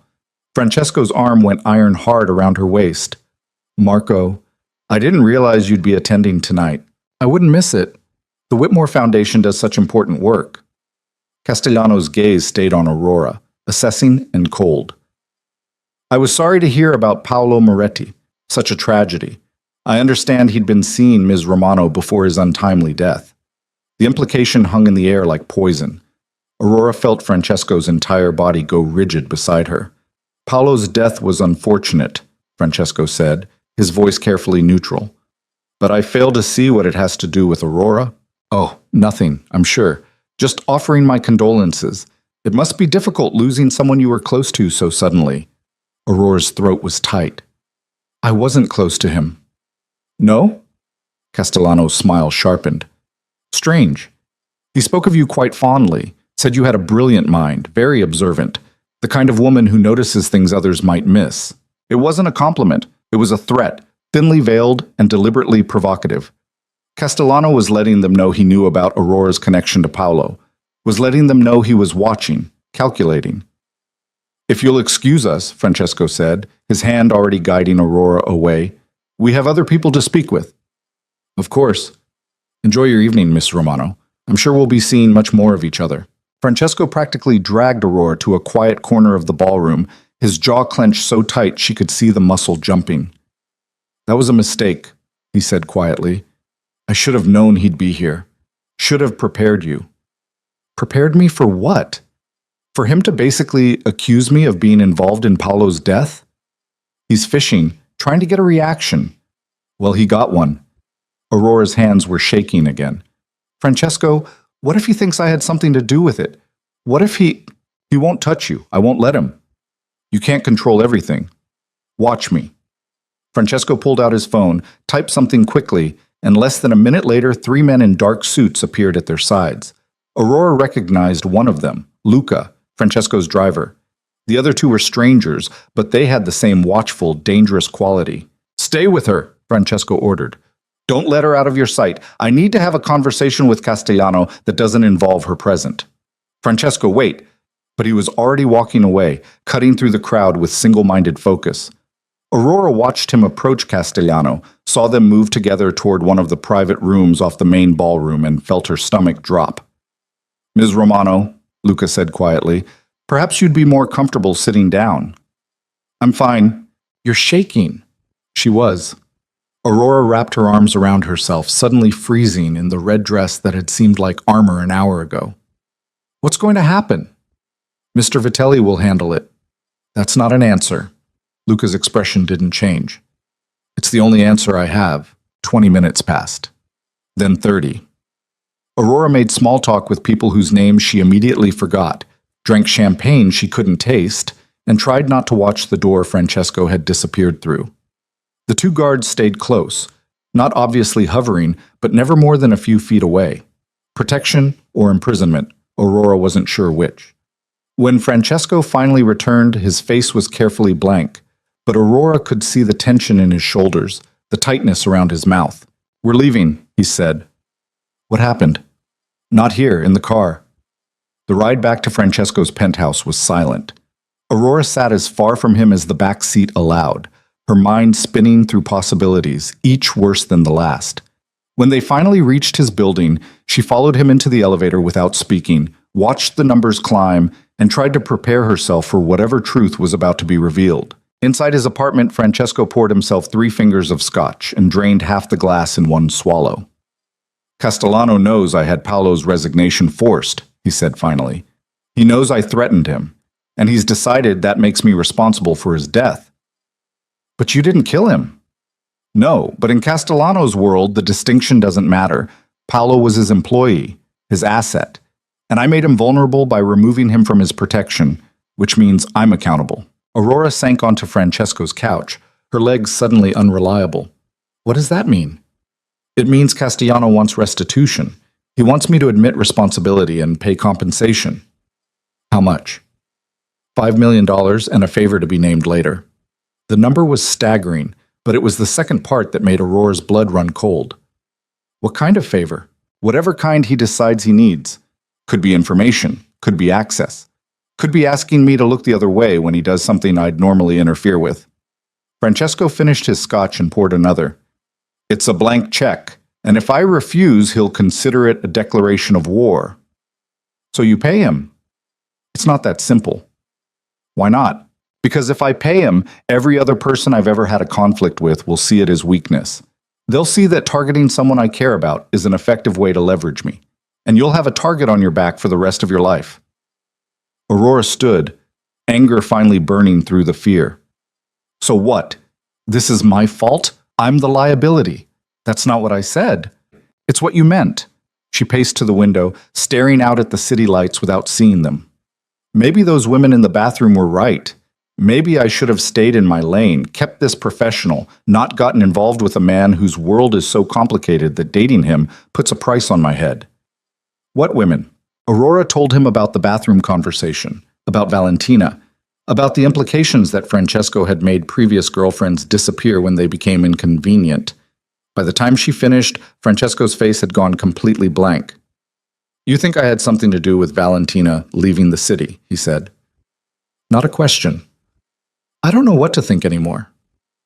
"Aurora." "Just tell me the truth, Francesco. What happened to her?" "She tried to sell a story about me to a tabloid, about my business, my associates, details of conversations she'd overheard at events like tonight. I found out before the story ran, bought the publication, and killed the piece. Then I gave her 2 choices: sign an NDA and accept a settlement that would keep her comfortable for life, or refuse and deal with the legal consequences of violating multiple confidentiality agreements she'd already signed. And she chose the money. She chose survival, which was smart, because if she'd gone public, it wouldn't have been me she needed to worry about. It would have been all the people she named in her story who don't solve their problems with lawyers and settlements." Aurora wanted to believe him, wanted to accept that explanation and move past it. But the fear from earlier was still there, coiled tight in her chest. "How do I know you're telling the truth?" she asked quietly. Francesco flinched like she'd hit him. "Because I promised you no more secrets. Because I told you I wouldn't lie to you. And because if I was going to make you disappear, Aurora, I'd have done it the moment you became a complication, instead of bringing you to a gala and introducing you as my partner." The logic was sound. But logic and trust weren't the same thing, and Aurora was rapidly discovering how much of their relationship was built on her choosing to believe Francesco when he said he'd protect her. "I need to go home," she said. "Aurora, please, I just need some space to think." Francesco's jaw worked. "Fine. Luca will drive you." "I can take a cab." "The hell you can. You have 3 guards now, Kara. Get used to it." Aurora wanted to argue, wanted to push back against the controlling edge in his voice, but she was too tired, too overwhelmed, too uncertain about everything she thought she knew. The ride home was silent. Luca walked her to her apartment door, checked the interior before letting her enter, and stationed himself in the hallway outside. Aurora locked the door, kicked off her heels, and sank onto her couch, still wearing the red dress Francesco had chosen. Her phone buzzed, a text from Marcus. "How'd the gala go?" Aurora stared at the question, trying to figure out how to answer. How did she explain that she just stepped fully into Francesco Vitelli's world only to discover it was more dangerous and more complicated than she'd imagined? How did she explain that she was falling for a man who might be exactly what he claimed or might be something much worse? She typed back, "It went. Talk tomorrow?" Marcus's response came immediately. "My office. 9 a.m. And you're buying coffee." Aurora set down the phone and closed her eyes. Tomorrow she'd deal with Marcus's questions and her own doubts and the growing certainty that she'd made a terrible mistake. But tonight she just needed to breathe. She must have fallen asleep on the couch because the next thing Aurora knew, her phone was ringing. She fumbled for it, disoriented and still half asleep, and saw Francesco's name on the screen. "Hello?" Her voice was rough with sleep. "Aurora." Francesco sounded wrong, strained. "I need you to listen very carefully. Do not leave your apartment. Do not open the door for anyone except Luca, and call me the moment anything feels wrong." Aurora sat up, suddenly wide awake. "What's happening?" "Castellano just sent me a message. He's decided 5 million isn't enough compensation. He wants something else." "What?" "You." The word hit like a physical blow. "What do you mean, me?" "He wants you to come work for him, consulting, like you do for me. He claims it's about balancing the scales. I took his employee, so he gets access to mine, but we both know it's about leverage. If you're working for him, he can extract information about my business, about my associates, about everything you've learned over the past 6 months. I would never..." "I know that. He knows that. Which is why he's not actually expecting you to agree. He's expecting me to refuse, which gives him justification for whatever he's planning next." Aurora's apartment suddenly felt too small, too exposed. "What do we do?" "You stay exactly where you are. I'm sending additional security. And I'm going to make Castellano understand that you are completely off limits." "How?" "However I have to." The line went dead. Aurora sat in the darkness of her apartment, still wearing the red dress, and felt the walls closing in. This was what Francesco had warned her about. This was the danger he'd tried to protect her from. And she'd walked into it anyway because she'd been too attracted, too curious, too certain she could handle whatever his world threw at her. An hour passed, then 2. Aurora changed out of the dress finally, pulled on sweats and an old t-shirt, made coffee she didn't drink. Her phone stayed silent. Luca stayed outside her door, and somewhere in the city, Francesco was doing whatever it took to keep Castellano from turning her into a pawn in their game. Dawn was breaking when her phone finally rang again. Not Francesco this time. An unknown number. Aurora almost didn't answer, but something made her pick up. "Ms. Romano?" Castellano's voice smooth and cold. "I hope I didn't wake you." "How did you get this number?" "I make it my business to have access to things I need. Speaking of which, I wanted to discuss my offer directly, without Francesco's interference." "I'm not interested." "You haven't heard the full proposal." "I don't need to. I'm not working for you." "Even if it means protecting the people you care about?" Castellano's voice sharpened. "Your business partner, Marcus Chen. Your elderly mother in Portland. Your college roommate who just had a baby. They're all quite vulnerable, Ms. Romano. It would be unfortunate if something happened to them because you refused a simple consulting contract." Aurora's hand tightened on the phone, rage burning through the fear. "You're threatening my family. I'm explaining your options. Work for me for 6 months, provide the same quality consulting you provide Francesco, and everyone you care about stays safe. Refuse, and I can't guarantee their protection from the various dangers that exist in this city.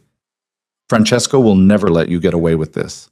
Francesco is currently very busy dealing with some unexpected complications at his Rotterdam operation, a shipment that's gone missing, contracts that are suddenly in question. He'll be occupied for quite some time, which gives you space to make your own decision without his influence." Aurora's mind was racing. Rotterdam, the deal she'd worked on, the projections she'd refined. If that fell apart, it would cost Francesco millions, maybe more. And Castellano had just admitted he was behind it. "You're trying to destroy him," she said quietly. "I'm trying to teach him a lesson. There are rules in our world, Ms. Romano, lines that don't get crossed. Francesco crossed one when he interfered with Paolo, and now he's learning that actions have consequences. And I'm the consequence. You're leverage. But you could be so much more. Come work for me, Aurora. Show Francesco what it feels like to lose something valuable. And I promise you, everyone you care about will be perfectly safe. Aurora wanted to refuse, wanted to tell Castellano exactly where he could shove his offer. But the threat to her mother, to Marcus, to people who had nothing to do with Francesco's world, that was real. And if Castellano was willing to sabotage the Rotterdam deal, he was willing to hurt innocent people to make his point. I need time to think, she said finally. You have 24 hours. After that, I start making phone calls. And you won't like who I call or what I ask them to do. The line went dead. Aurora sat frozen on her couch, the phone still pressed to her ear, and felt her world fracture completely. Because Castellano was right about one thing, she had options. She could refuse and trust that Francesco would protect everyone she loved. She could agree and try to feed Castellano useless information while keeping Francesco's secrets safe. Or she could run, get on a plane like Francesco had suggested days ago, and let everyone else deal with the fallout. None of them were good options. All of them ended with someone getting hurt. Aurora was still sitting there, paralyzed by impossible choices, when her apartment door burst open. She screamed, reaching for her phone to call for help, but Luca was already there, his face grim. "We need to go," he said. "Now." "What's happening?" "Castellano's men are in the building. Mr. Vitelli sent me to extract you." Aurora grabbed her purse, didn't bother with shoes, and followed Luca into the hallway. They took the stairs, 13 floors at a run that left Aurora's lungs burning, and burst into the parking garage to find a car waiting. Not Francesco's usual sedan. Something faster, lower, built for speed instead of comfort. Luca shoved her into the passenger seat and peeled out before she'd even closed the door. "Where's Francesco?" Aurora demanded. "Dealing with the Rotterdam situation. He sent me to keep you safe." "Safe from what?" "From being taken. Castellano didn't just threaten your family, Ms. Romano. He put out word that he wants you acquired. And there are enough people who owe him favors that someone was going to try." Aurora's hands were shaking. "Where are we going?" "Somewhere they can't find you. Mr. Vitelli's instructions were clear. Get you out of the city. Keep you hidden until he resolves this." "I can't just run." "You don't have a choice." But Aurora did have a choice. She'd always had a choice. And as Luca drove through the pre-dawn streets, heading for whatever safe house Francesco had arranged, Aurora made her decision. "Stop the car," she said. "Miss Romano, stop the car, Luca. Now." He pulled over, expression wary. "What are you doing?" "Something Francesco's going to hate, but it's the only way to end this without people getting hurt." Aurora pulled out her phone and dialed the number Castellano had called from. It rang twice before he answered. "Miss Romano, I didn't expect to hear from you so soon." "I'll do it," Aurora said, her voice steady despite the fear coursing through her veins. "I'll work for you, 6 months, but you leave my family alone. You leave Marcus alone. And you back off the Rotterdam deal." Castellano laughed, a cold, satisfied sound. "I'm afraid Rotterdam is already too far gone. But the rest, yes, you have my word. Report to my office tomorrow morning, 9 o'clock sharp. And Ms. Romano? Don't tell Francesco about our arrangement. It'll be much more interesting if he finds out on his own." Aurora ended the call and looked at Luca. His expression was horrified. "You can't do this," he said. Mr. Vitelli will understand that I'm protecting people I love, the same way he's been trying to protect me." Aurora's hands had stopped shaking. Her voice was clear. "Take me back to my apartment, and don't tell Francesco where I am until morning. Give me time to figure out how to explain this to him. He'll never forgive me." "Probably not, but he'll forgive me. Eventually." Luca drove her back in silence. Aurora walked into her apartment, locked the door, and sank onto her couch as the sun rose over a city that had just become infinitely more dangerous. In 24 hours, she'd step into Castellano's office and become exactly what Francesco had been trying to prevent, a weapon aimed directly at his heart. And there was absolutely no way this ended without someone getting destroyed. Aurora didn't sleep. She sat on her couch watching the sun climb over the city, her phone dark and silent on the coffee table, and tried to prepare herself for what came next. At 8:30, she showered and dressed in the most severe outfit she owned: black pants, white blouse, hair pulled back so tight it made her scalp ache. War paint for a battle she had no idea how to fight. Luca was still outside her door when she emerged at 8:45. His face was haggard, like he'd spent the entire night debating whether to follow her orders or call Francesco anyway. Ms. Romano, don't, Aurora said quietly. Whatever you're about to say, just don't. This is my choice, my decision, and I need you to respect that. He's going to destroy me when he finds out. Probably, but you were following my direct request. He'll understand that, eventually. Luca looked like he wanted to argue, but instead he just pulled out his keys. I'm driving you. That's not necessary. It absolutely is. If you're walking into Castellano's office, you're doing it with protection. Mr. Vitelli would expect that much, at least. Aurora didn't have the energy to fight him. She followed Luca to the car and let him navigate through morning traffic to the building that housed Castellano Investment Group. It was in the financial district, all glass and steel and respectable veneer over whatever darkness operated beneath. They pulled up at 8:58. Aurora took a breath that felt like swallowing glass. You can still change your mind, Luca said. No, I really can't. She walked into the building alone. The lobby was marble and money, security guards who looked more like soldiers, receptionists who smiled with their mouths but not their eyes. Aurora gave her name and was immediately escorted to the elevator by a woman in a crisp suit who didn't speak or make eye contact. The ride to the top floor felt like ascending to an execution. Castellano's office was twice the size of Francesco's and half as warm. Everything was chrome and glass and sharp edges. The man himself stood at the window, looking out over the city like he owned it. Maybe he did. Maybe men like him and Francesco had carved the whole place into territories Aurora was only just beginning to see. Ms. Romano. Castellano turned and his smile was all teeth. Right on time. I appreciate punctuality. Let's skip the pleasantries. You wanted me here. I'm here. What exactly do you expect me to do? Direct. I like that. Castellano gestured to a chair. Aurora remained standing. Very well. Your role is simple. You'll consult for my company the same way you consulted for Francesco. You'll analyze deals, review contracts, provide strategic advice. The only difference is that every piece of information you learn about my operations, you'll also share insights about Francesco's. I won't betray his confidences. You will. Or your mother receives a visit from some very unpleasant people who'll make her last years considerably more difficult than they need to be. Aurora's hands clenched into fists. You're a monster. I'm a businessman, and business requires leverage. Castellano moved closer, invading her space deliberately. Here's what's going to happen, Aurora. You're going to spend the next 6 months learning everything you can about my organization. You're going to smile and nod and do excellent work. And every week you're going to have dinner with Francesco, because he won't be able to stay away from you. And you're going to carefully, subtly, extract information that I can use. And if I refuse, then people start dying. Not you. That would be too obvious. But the people you care about will experience unfortunate accidents. Your mother's car will malfunction. Marcus will get mugged in the wrong neighborhood. Your college friend's house will catch fire while her baby is sleeping. Are you starting to understand? Aurora understood perfectly. This was what Francesco had tried to protect her from.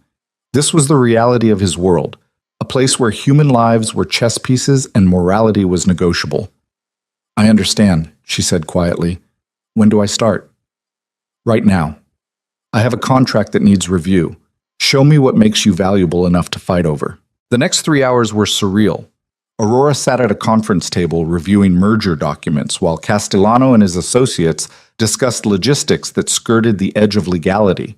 She made notes, asked questions, provided analysis that was technically sound and morally hollow, and the entire time she was thinking about Francesco, about how he was going to react when he found out, about whether he'd understand why she'd made this choice or if he'd see it as the ultimate betrayal. At noon, Castellano dismissed his team and turned to Aurora. Excellent work. You're everything Francesco claimed, which makes this next part particularly satisfying. What next part? Castellano pulled out his phone and made a call. Send him up. Aurora's stomach dropped. What did you do? I invited Francesco to lunch. I thought he should see his asset settling into her new role. The elevator dinged. Aurora spun toward the sound, her heart hammering so hard she could feel it in her throat. And then Francesco stepped into Castellano's office, and the expression on his face made Aurora's blood freeze. He looked at her like she was a stranger, like she was the enemy. "Francesco," she started. "Don't." His voice was arctic. "Don't say a fucking word." Castellano's laugh was delighted. "Francesco, please. There's no need for hostility. Aurora and I have been having a very productive morning, haven't we, Aurora?" Francesco's gaze never left her face. "Is that true? You came here voluntarily?" Aurora opened her mouth, but the words stuck. Because how did she explain? How did she make him understand that she'd traded herself to protect people he'd never met, people who weren't part of his world, but were everything to hers? "Answer me," Francesco said, and there was something broken underneath the ice in his voice. "Did you choose this?" "Yes." The word fell like a bomb. Francesco actually recoiled, like she'd struck him. "Why?" he asked quietly. "Because he threatened my mother, my friends, Marcus, everyone I care about who isn't protected by armed guards and bulletproof cars." Aurora took a step toward him, and Francesco took a step back. "I did this to keep them safe. By betraying me, by protecting them." "It's the same thing, Aurora. Don't you see that? The moment you walked into this office, the moment you agreed to work for Castellano, you chose them over me. That's not fair." "Fair?" Francesco's laugh was harsh. "You want to talk about fair? I told you I would protect you. I told you I would handle Castellano. I told you to trust me, and instead you made a deal with the man trying to destroy me. You don't understand. I understand perfectly. I understand that when things got difficult, when the stakes got real, you decided I wasn't worth the risk." Francesco's hands were shaking. Aurora had never seen him shake before. "I understand that you looked at my world and decided you wanted out badly enough to sell me out." "That's not true." "Then what is true, Aurora? Because from where I'm standing, you made a choice, and it wasn't me." Castellano was watching them with undisguised glee, clearly enjoying every second of their confrontation.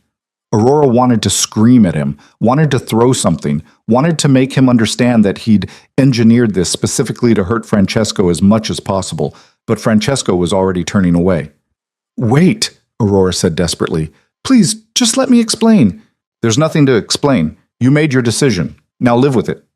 Francesco walked to the elevator, his shoulders rigid. "One piece of advice, though, Cara. Be very careful what information you share with Castellano, because the moment he's done with you, the moment you're no longer useful, all those people you're trying to protect, they stop being leverage, they become witnesses, and Castellano doesn't leave witnesses." The elevator doors closed. Aurora stood frozen in the middle of Castellano's office, feeling like she'd just watched something irreplaceable shatter. Her chest was tight, her vision blurring, and she couldn't seem to get enough air. "That went well," Castellano said cheerfully. "Now, shall we discuss your first real assignment?" Aurora turned to face him, and something must have shown in her expression because his smile faltered slightly. "You destroyed that on purpose," she said quietly. "You could have told him I was working for you a dozen different ways. But you waited. You made sure he'd walk in and see me here, in your office, looking like I belonged to you instead of him. Jealousy is such a powerful motivator. And Francesco Vitelli jealous is Francesco Vitelli making mistakes. You're using me to break him. I'm using you to teach him a lesson. There's a difference." Castellano moved to his desk, shuffling papers like they'd just had a pleasant business meeting instead of orchestrating emotional devastation. "Your assignment is simple. Francesco has been trying to acquire a property in the Harbor District. Commercial real estate, very valuable, very strategic. I want you to find out his ceiling price. What he's actually willing to pay versus what he's telling the sellers. And how am I supposed to get that information if he won't speak to me? That's your problem to solve. You're a consultant, Aurora. Figure it out." Aurora left Castellano's office feeling hollowed out. Luca was waiting in the lobby, his expression grim.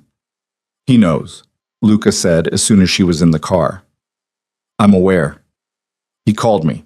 I've never heard him that angry. Not even when..." Luca cut himself off. "Not even when what? Not even when his father died.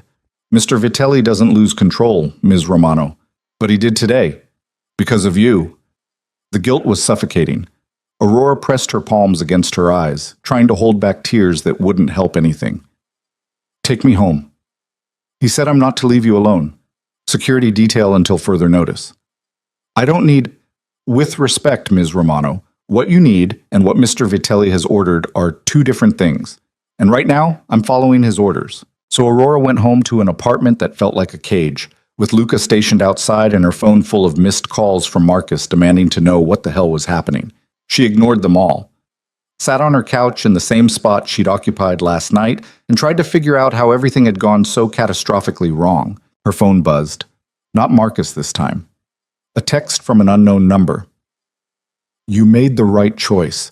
Francesco will calm down eventually. In the meantime, I need that Harbor District information by Friday. MC. Aurora threw the phone across the room. It hit the wall and clattered to the floor, screen cracking. She didn't care. Didn't care about anything except the look on Francesco's face when she'd confirmed she'd chosen this, like she'd reached into his chest and torn something vital out. Hours passed. The sun set. Aurora didn't move, didn't eat, didn't do anything except replay the conversation over and over, looking for the moment she could have said something different, something that would have made Francesco understand. At midnight, someone knocked on her door. Aurora's heart leapt. Maybe Francesco had come back, maybe he was ready to listen. But when she opened it, Marcus was standing there looking furious. You want to tell me why I just got a very interesting phone call from Francesco Vitelli's lawyer? Marcus pushed past her into the apartment. Something about terminating our consulting contract effective immediately and demanding a full audit of every piece of work you've done for him in the past 6 months? Aurora closed the door. It's complicated. It's insane is what it is. That contract is 30% of our revenue, Aurora. We can't lose it. And we definitely can't afford an audit that's clearly designed to find something wrong so he can sue us into oblivion. He won't find anything wrong. I didn't do anything wrong. Then why is he doing this? Aurora sank onto her couch. Because I hurt him, and he's hurting me back the only way he knows how. You hurt him. You hurt Francesco Vitelli. Marcus stared at her. Aurora, what the hell did you do? So Aurora told him. Everything. The threats to her family, Castellano's offer, the choice she'd made to protect people Francesco didn't even know existed. And Marcus listened with an expression that grew progressively more horrified. You're working for Castellano, he said when she finished. You're actively working for the man trying to destroy our biggest client. Former client. That's not funny. I'm not joking. Francesco made it very clear today that we're done. All of us. Me, you, Chen Romano Consulting. He's cutting ties completely. Marcus paced across her apartment, hands in his hair. Okay. We can fix this. We'll terminate your contract with Castellano. You'll apologize to Francesco. I can't terminate the contract. Castellano will hurt my mother if I do. Then we go to the police. And tell them what? That a legitimate businessman made vague threats? They can't help Marcus. This is Francesco's world. And in his world, there are no authorities you can call. There's just power and leverage, and people willing to do terrible things to get what they want. So what, you're just going to work for Castellano for 6 months and hope Francesco eventually forgives you? Aurora laughed, a bitter, broken sound. Francesco is never going to forgive me. You should have seen his face, Marcus. I destroyed something in him today. Something I don't think can be fixed. You're in love with him. It wasn't a question. Aurora looked up at her business partner, at the man who'd known her for 8 years and couldn't find the energy to deny it. Yeah, she whispered. I am. Then fight for him. How? He won't talk to me. Won't answer my calls. And even if he did, what am I supposed to say? Sorry I betrayed you, but it was for a good reason. You didn't betray him. You made an impossible choice in an impossible situation. He doesn't see it that way. Marcus sat down beside her. Then make him see it that way. Find a way to get the information Castellano wants without actually giving him anything he can use against Francesco. Play both sides. And when this is over, when your mother is safe and Castellano has no more leverage, you tell Francesco everything and pray he understands. That's a terrible plan. You have a better one? Aurora didn't. So over the next 3 days, she executed Marcus's terrible plan. She showed up at Castellano's office every morning, reviewed contracts and analyzed deals, and looked for any scrap of information about the Harbor District property that wouldn't actually hurt Francesco if Castellano got it. She called the listing agent, pretending to be a potential buyer, researched comparable sales, built a valuation model based on public records, and she came up with the number, $15 million, that was close enough to the truth to satisfy Castellano, but far enough off to protect Francesco's actual strategy. Friday morning, she delivered her analysis. Castellano reviewed it with the same cold smile he seemed to wear permanently. Excellent work. Francesco's ceiling is $15 million, you say? Based on comparable sales and his typical investment criteria, yes. Interesting, because I happen to know his actual ceiling is $12 million, which means you just tried to lie to me, Aurora. Aurora's blood went cold. I didn't lie. I gave you my professional analysis based on information designed to mislead me. Castellano stood, moving around his desk with predatory grace. Did you really think I wouldn't verify your work? That I wouldn't have my own sources inside Francesco's organization? If you already knew the number, why ask me for it? To see if you'd tell the truth. To see if your loyalty to Francesco was stronger than your fear for your family. Castellano's hand shot out, gripping Aurora's jaw hard enough to hurt. Clearly, it is, which means we need to recalibrate your motivations. He released her and pulled out his phone, made a call, spoke in rapid Italian, then hung up and smiled at Aurora's white face. That was my associate in Portland. He's currently parked outside your mother's nursing home. One phone call from me, and he walks inside. Are we clear? Aurora couldn't speak, could barely breathe. Her mother was in that nursing home because of early onset dementia. She couldn't protect herself, couldn't even understand what was happening most days. And Castellano was threatening to... Crystal clear, Aurora managed. Good. Now, here's what's going to happen. You're going to call Francesco. You're going to apologize, grovel, do whatever it takes to get him to talk to you again. And when you do, you're going to extract the real information I need. Not public records bullshit. Real strategy. Real numbers. Or your mother has an unfortunate accident that her failing mind can't protect her from. Aurora's hands were shaking so badly she could barely hold her phone. But she pulled up Francesco's number. He'd blocked her from calling directly, but she still had his office line, and dialed. Carlotta answered. Vitelli Enterprises. It's Aurora Romano. I need to speak with Francesco. Mr. Vitelli is not taking calls from you, Ms. Romano. I've been instructed to... Please, Aurora's voice cracked. Please just tell him I called. Tell him I need to see him. Tell him... She took a shaking breath. Tell him I'm sorry.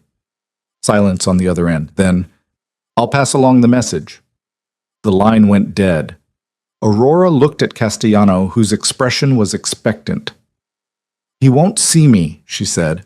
Then make him. You have 24 hours. After that, I make another call to Portland. Aurora left Castellano's office and immediately called Luca. He answered on the first ring. I need to see Francesco, she said without preamble. Today. Now. I don't care if he doesn't want to see me. I need 5 minutes. Ms. Romano, please, Luca. I know he's angry. I know he probably never wants to speak to me again, but I need to see him. It's literally life or death. Another pause. Then, he's at the Harbor District property, inspecting the site before final negotiations. Can you take me there? If I do this, I'm directly disobeying his orders. I know, and I'm sorry, but please. Luca sighed. Get in the car. The property was on the waterfront, old warehouses being converted to mixed-use development, millions of dollars in potential revenue. Francesco's car was parked outside the main building, and Aurora's heart started hammering the moment she saw it. Stay here, Luca said, but Aurora was already out of the car. She found Francesco on the 3rd floor, standing in what would eventually be luxury condos, but was currently just exposed brick and construction debris. He didn't turn when she entered, but his shoulders went rigid. You have approximately 30 seconds before I have security remove you, he said quietly. I know you don't want to see me. I know you think I betrayed you, and I know nothing I say right now is going to fix what I broke. Aurora moved closer, her footsteps echoing on concrete. But I need you to listen, just for a minute. I don't owe you anything. No, you don't, but I'm asking anyway, because Castellano is threatening my mother, right now. He has someone parked outside her nursing home, and if I don't give him the information he wants about this property, he's going to hurt her. Francesco finally turned to face her. His expression was carefully blank, but Aurora could see the war happening behind his eyes. So you came to extract information, he said. Exactly like Castellano planned. Yes. But I'm telling you that's why I'm here. I'm not hiding it. I'm not trying to manipulate you. I'm asking, begging for your help. You want me to give you information you can use to undermine my business. Information that will help Castellano acquire a property I've been negotiating for 6 months. And you think I should do this to save a woman I've never met? Put like that, it sounded insane. Aurora knew it sounded insane. I think you should do it because you told me you cared about me, she said quietly. And people we care about have families who matter to them, even if they don't matter to us. Francesco was silent for a long moment. When he spoke, his voice was tired. You broke something, Aurora. Something I didn't realize I needed until you showed me it existed. And then you walked away from it. From me, the first time things got hard. I walked toward danger to protect people I love. That's not the same as walking away from you. It is from where I'm standing. Francesco moved to the window, looking out at the water. My ceiling is 12 million. The property is worth 11. I'll offer 10.5 and settle at 11.2 if I have to. Castellano will probably offer 13 to price me out. He'll overpay significantly and consider it worth the cost just to hurt me. Aurora's chest was tight. Why are you telling me this? Because your mother doesn't deserve to suffer because you got involved with me. Because I'm apparently not angry enough to let an innocent woman get hurt. And because he stopped, jaw working. Because despite everything, despite the fact that you chose Castellano's leverage over my protection, I apparently can't stop caring about what happens to you. Francesco, don't. Don't make this into something it's not. I'm giving you information to save your mother, not to save us. There is no us anymore, Aurora. You made sure of that. The words cut deeper than any knife. Aurora felt tears burning behind her eyes, but she refused to let them fall. Thank you. Get out. And don't come back. If I see you again, if you try to contact me again, I will make sure Castellano understands exactly how little you actually mean to me, which might be the only thing that keeps you safe from him long term. Aurora turned and walked away, each step feeling like she was leaving pieces of herself behind. She made it to the car before the tears started. Luca didn't say anything, just drove while Aurora cried silently in the passenger seat, mourning something that had barely begun before it was destroyed. She delivered the information to Castellano that afternoon. He verified it through his sources. Whatever spy he had in Francesco's organization confirmed the numbers, and smiled his shark smile. Excellent. See how easy this is when you cooperate? He made a call, spoke briefly in Italian, then hung up. My associate in Portland is standing down. Your mother is safe. For now. For now? For as long as you continue to be useful. Which brings me to your next assignment. Aurora's hands clenched. We had a deal. 6 months. Nothing more. The deal was 6 months of consulting work. Not 6 months, and then you're free. As long as I need information about Francesco's operations, you'll provide it, or we revisit the conversation about your mother's safety. You're changing the terms. I'm clarifying them. Don't worry, Aurora. If you're cooperative, this arrangement can continue indefinitely with no one getting hurt. All you have to do is keep Francesco close enough to extract what I need. Think you can manage that? Aurora thought about Francesco's face when he told her there was no us anymore. Thought about the careful way he'd given her information while simultaneously cutting her out of his life. Thought about spending the next however many months trying to manipulate a man who now saw her as the enemy. I don't have a choice, she said quietly. Now you're learning. Same time Monday. And Aurora, try not to look so miserable. It's unbecoming. Aurora went home. Marcus was waiting in her apartment. Apparently Luca had decided 2 guards were better than 1, and took one look at her face before pulling her into a hug. That bad? He asked.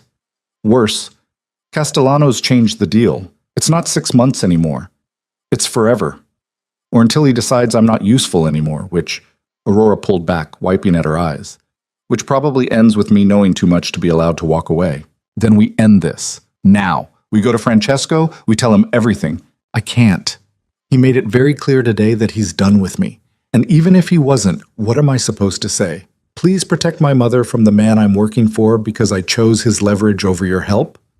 Aurora laughed bitterly.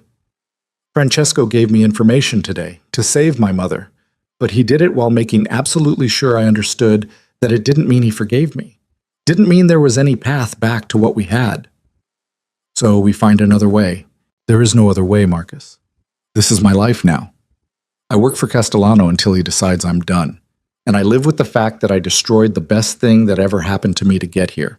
But Marcus was shaking his head, pacing with the kind of manic energy that meant he was formulating a plan. No, absolutely not. I refuse to accept that.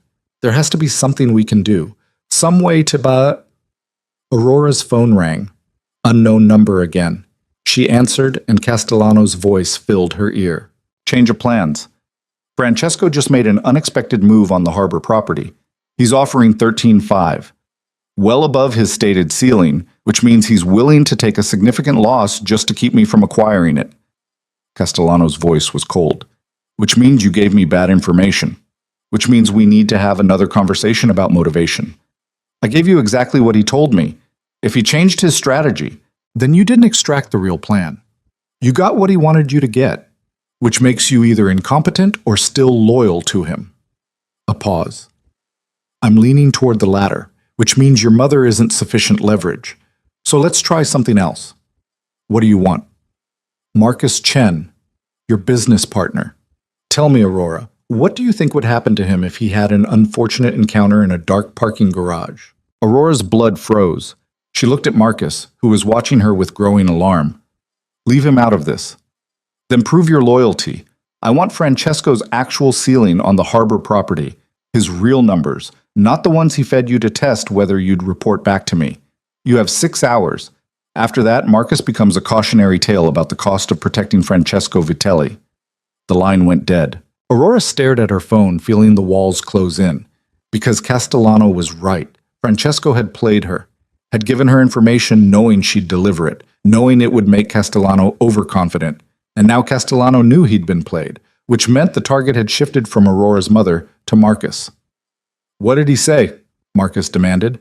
Aurora looked at her best friend, at the man who'd helped her build a business from nothing, who'd stood by her through every mistake and bad decision, and felt something inside her crack completely. He's going to kill you, she whispered. Unless I betray Francesco again. Really betray him this time. Not just relaying information he wanted shared, but actually breaking into his trust and stealing something real. Then we go to the police, right now. We tell them everything. They can't help. You know they can't help. Aurora was shaking. Castellano is too well connected, too careful. By the time the police could do anything, you'd already be dead. And my mother would be next, and Castellano would walk away clean because he always does. So what do we do? Aurora thought about Francesco's face when he told her to get out. Thought about the way he'd looked at her, like she was a stranger. Thought about the fact that he'd helped her today despite everything, which meant some part of him still cared, even if he'd never admit it. And she made her decision. We end this, Aurora said quietly. Tonight, we end Castellano before he can hurt anyone else. Aurora, that's insane. Probably, but I'm done playing by his rules. I'm done letting him threaten people I love, and I'm done losing pieces of myself to keep everyone else safe. Aurora grabbed her phone, pulling up a number she'd sworn she'd never use. I'm calling Francesco. I'm telling him everything, and I'm asking him to help me destroy Marco Castellano. He'll never agree. Not after what you did. Maybe not, but I have to try. Because the alternative is watching Castellano pick off everyone I care about one by one until I'm completely alone. And I'd rather die fighting than live like that. Aurora hit dial before she could change her mind. The phone rang once, twice. On the third ring, Francesco answered. I told you not to contact me again. Castellano is going to kill Marcus, Aurora said, her voice steady despite the fear coursing through her. He's going to kill him because I couldn't get him real information about the harbor property. Because you played me and I fell for it, and now Castellano knows I'm either incompetent or still protecting you. Silence on the other end. I'm not asking you to forgive me, Aurora continued. I'm not asking you to take me back or trust me or any of the things I destroyed. I'm asking you to help me kill Marco Castellano before he kills everyone I've ever cared about. More silence. Then Francesco's voice, carefully controlled. What makes you think I'd help you? Because you're a better man than he is. Because you gave me information today to save my mother even though you hate me. And because somewhere under all that anger, you still care enough to not want to watch me lose everything. You're asking me to start a war. I'm asking you to end one. Castellano won't stop, Francesco. Not with me, not with you. He'll keep pushing until one of us breaks or dies, so let's break him first. The silence stretched so long Aurora thought Francesco had hung up. Then, "My office. 1 hour. Come alone." The line went dead. Aurora looked at Marcus, who was staring at her like she'd lost her mind. "You're really doing this," he said. "I'm really doing this. This could get you killed." "Staying with Castellano will definitely get me killed. At least this way, I'm fighting back." Marcus pulled her into a fierce hug. "For the record, I think this is the worst idea you've ever had, but I also think it's the bravest. So whatever happens next, I'm proud of you." Aurora held on to him for a moment, memorizing the feeling of safety and friendship and support. Then she pulled back, grabbed her jacket, and headed for the door. "Where are you going?" Marcus called. "To make a deal with the devil I know," Aurora said, "and pray he's angry enough at Castellano to help me destroy him." The drive to Francesco's office felt like driving toward her own execution. Luca tried to make conversation, but Aurora couldn't focus on anything except what she was about to do. She was walking into Francesco Vitelli's territory after betraying him, asking him to risk everything to save people he had no obligation to protect. It was insane. It was desperate. It was the only option she had left. The elevator ride to Francesco's penthouse office felt endless. When the doors finally opened, he was waiting. Not behind his desk this time, standing in the middle of the room, arms crossed, expression completely unreadable. "Talk," he said. So Aurora talked. She told him everything. The threats to her mother, the changing terms of Castellano's deal, the way the leverage had shifted from her family to Marcus to anyone Francesco cared about. She told him about the harbor property information, about Castellano's reaction, about the 6 hours she had before Marcus became a target.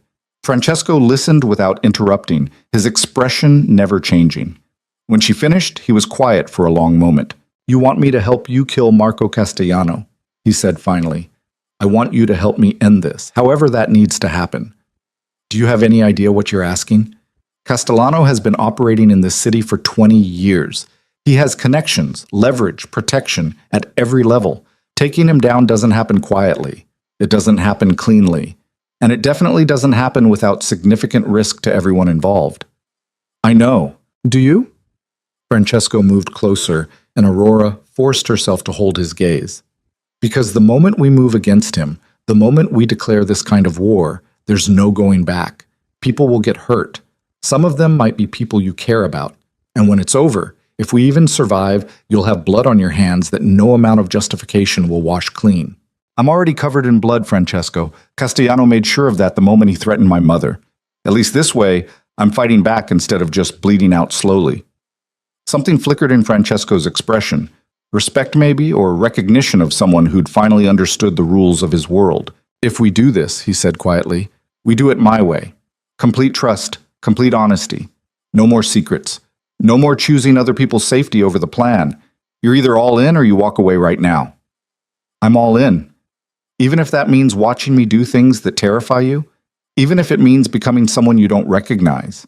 Aurora thought about the woman she'd been 6 months ago, careful, controlled, safely removed from anything that might complicate her ordered life. That woman was gone, destroyed the moment she'd chosen to walk into Francesco Vitelli's world. "I stopped being that person the day I met you," she said. "So yes, even if it terrifies me, even if it changes me, I'm all in." Francesco studied her face like he was looking for cracks, for weakness, for any sign she'd break under pressure. Then he pulled out his phone and made a call. "Gather the team. My office. 1 hour." He hung up and looked at Aurora. "You have 6 hours before Castellano moves on Marcus. We have 1 hour to plan how we're going to end Marco Castellano's operation permanently. Think you can handle that?" Aurora's heart was hammering, but her voice was steady. "Yes. Good. Because once this starts, there's no stopping it. No changing your mind. No mercy for anyone who gets in the way." Francesco's hand came up, cupping her jaw the way he had a week ago when everything between them had still been possible. "Last chance, Aurora. Walk away now, and I'll find another way to protect Marcus. But if you stay, if you see this through, you become part of my world for real. Not just visiting, not just playing at danger. You become one of us, and there's no coming back from that." Aurora leaned into his touch, feeling the warmth of his palm against her skin, and made her choice. "I don't want to come back," she said quietly. "I want to finish this. With you." Francesco's thumb brushed across her cheekbone, and for just a moment, Aurora saw past the anger to the hurt underneath. To the man who'd cared about her enough to give her information even when he hated her, to the man who was about to risk everything because she'd asked. "Okay then," he said, "let's go to war." Francesco's team arrived in stages, 6 men and 1 woman, all carrying themselves with the kind of controlled violence that came from years of operating in shadows. Aurora recognized Luca. The others were strangers, but they looked at Francesco with the kind of loyalty that couldn't be bought, only earned through blood and shared history. "This is Aurora Romano," Francesco said without preamble. "She's the reason we're here. Marco Castellano has been using her as leverage against me, threatening her family, extorting information, and as of 6 hours ago, he escalated to threatening her business partner's life. We're going to end him tonight." The woman, dark-haired, mid-30s with a scar along her jawline, studied Aurora with sharp eyes. "She's the consultant, the one who went to work for Castellano." "Yes. And we're supposed to trust her?" "You're supposed to trust me," Francesco said quietly. "And I'm telling you she's with us." The woman nodded slowly, but Aurora could feel the weight of suspicion in the room. These people had watched Francesco get hurt, had probably seen him barely holding himself together over the past week, and now he was asking them to risk everything for the woman who'd caused that damage. "Castellano operates out of 3 primary locations," Francesco continued, pulling up a map on his office screen. "His corporate headquarters downtown, his private residence in the hills, and a warehouse in the industrial district where he conducts his less legitimate business. We hit all 3 simultaneously, take his infrastructure apart piece by piece until he has nowhere left to hide. That's a lot of ground to cover," one of the men said. "We'll need at least 20 people to do it right. We have them. I've been calling in favors for the past hour. By midnight, we'll have enough personnel to execute this properly." Francesco's gaze swept the room. "But I need to be very clear about what we're doing here. This isn't a negotiation. This isn't about sending a message. This is about completely destroying Marco Castellano's operation, which means some of the things we do tonight will cross lines, legal lines, moral lines, and anyone who's not comfortable with that needs to leave now."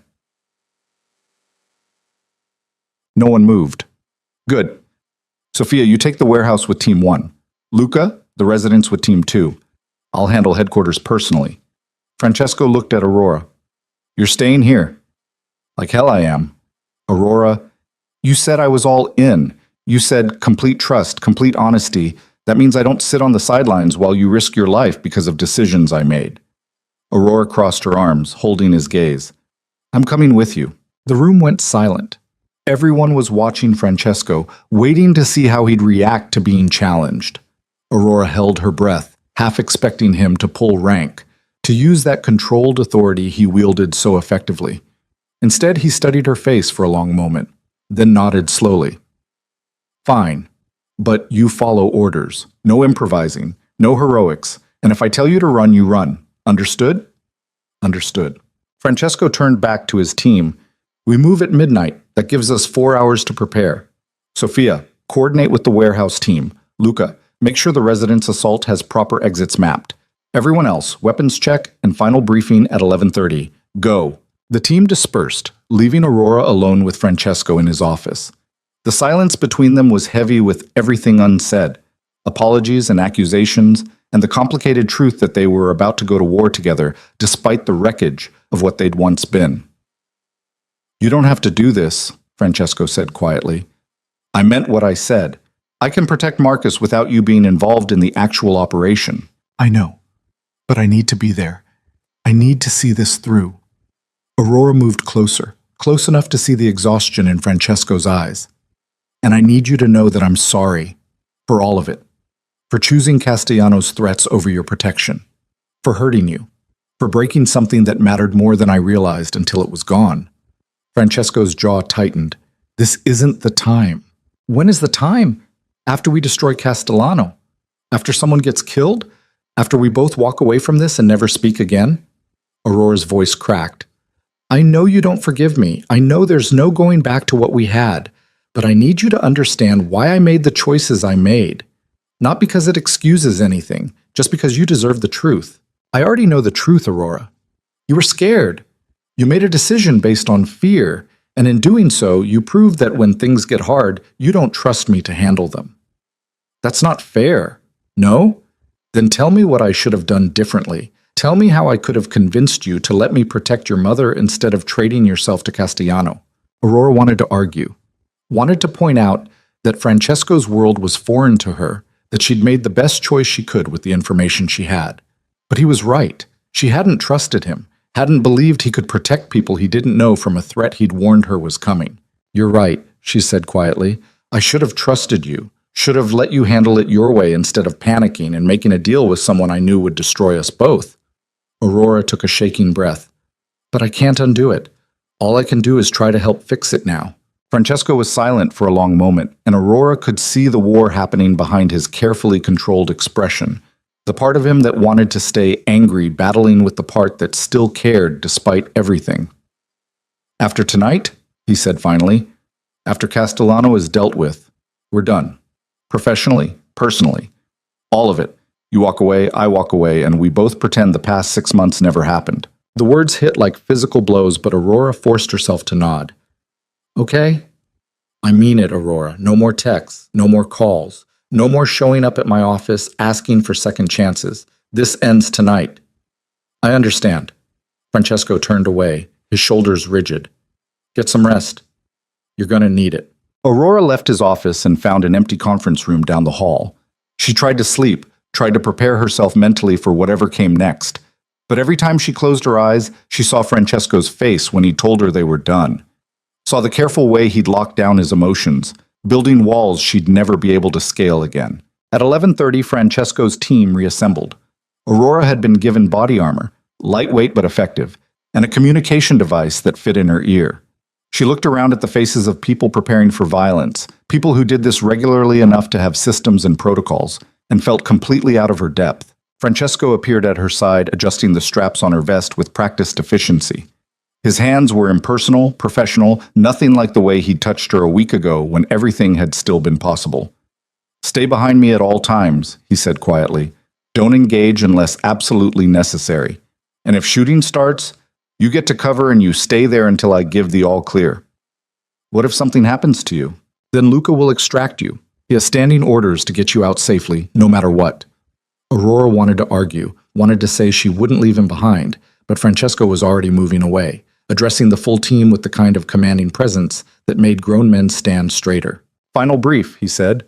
Teams 1 and 2 move on the warehouse and residence at exactly midnight. Team 3, my team, will be hitting headquarters 15 minutes later.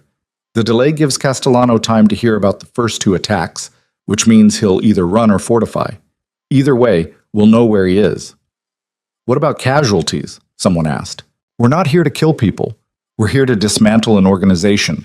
That means destroying records, seizing assets, and making sure Castellano understands that his protection is gone. If his people want to fight, we defend ourselves. But this isn't a massacre, it's a demolition. Aurora felt a small measure of relief. She'd been terrified Francesco's plan involved actual murder, that she'd have to watch him become someone unrecognizable. But this was strategic destruction, still brutal, still dangerous, but not senseless violence. Questions?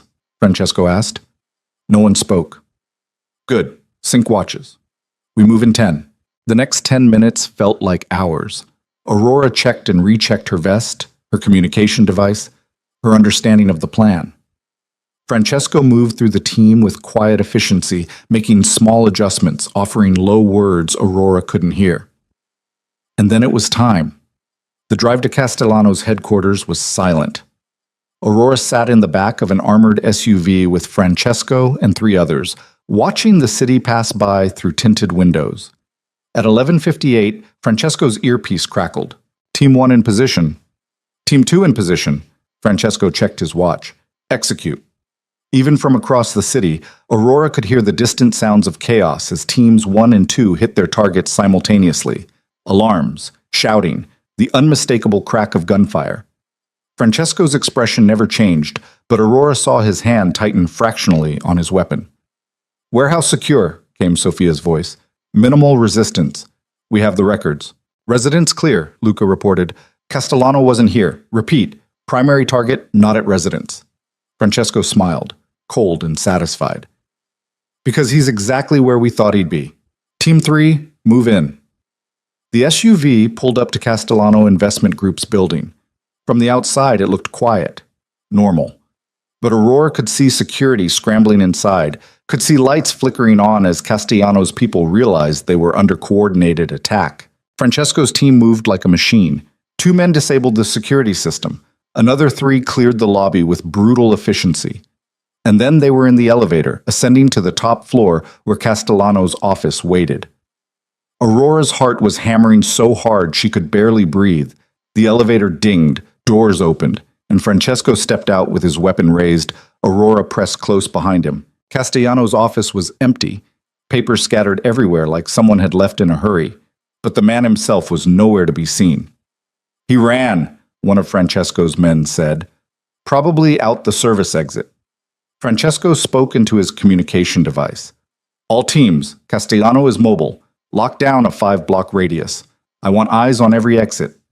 Got him, came Sophia's voice. Black sedan heading south on Merchant Street, 2 blocks from you. Francesco was already moving, pulling Aurora with him back to the elevator. They burst out of the building just in time to see Castellano's car screech around a corner. Francesco's driver had the SUV running, and they piled in, the vehicle lurching into motion before the doors were even fully closed. The chase was brief, violent. Castellano's driver tried to lose them in the maze of downtown streets, but Francesco's team had cut off every avenue of escape. Within minutes, they had the black sedan boxed in, nowhere left to run. Francesco stepped out of the SUV slowly, deliberately. Aurora followed, her pulse thundering in her ears.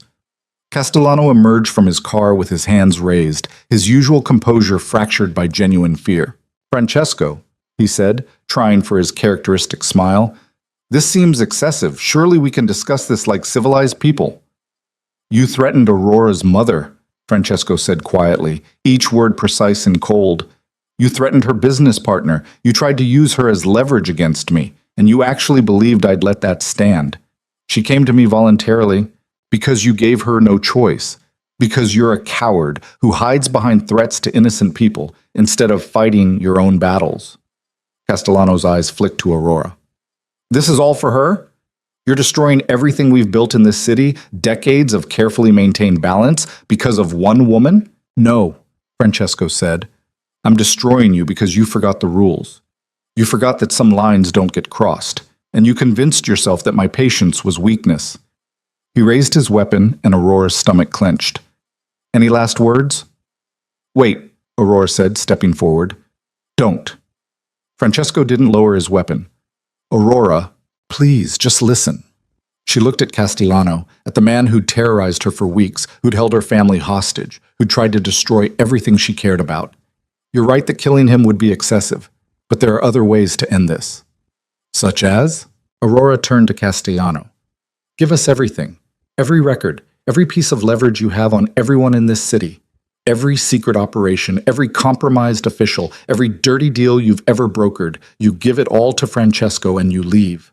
Tonight, you get on a plane to wherever people like you go when they've lost, and you never come back. Castellano laughed, a bitter, broken sound. And if I refuse? Then Francesco kills you right here, and your organization collapses anyway when the authorities get anonymous tips about everything we found in your warehouse tonight. At least this way, you live, diminished, powerless, but alive. Francesco was watching her with an unreadable expression. Castellano looked between them, calculating odds, weighing options. Then his shoulders sagged in defeat. I'll need 24 hours to compile everything. You have 2, Francesco interrupted. And you do it here, now, with my people watching. Any attempt to run, any attempt to destroy evidence, and Aurora's offer expires. Understood? Castellano nodded slowly. The next 2 hours were surreal. They moved to a secure location, one of Francesco's properties that Aurora had never seen. And Castellano sat at a computer while Francesco's team watched over his shoulder. Files downloaded, passwords were surrendered. By the time dawn started lightening the sky, they had everything. Decades of Castellano's carefully constructed empire, laid bare and transferred into Francesco's possession. Done, Castellano said finally, his voice hollow. Everything you asked for. Now, let me go. Francesco studied the files on his own laptop, verifying what they'd received. Then he nodded to Luca. Get him to the airport, international terminal.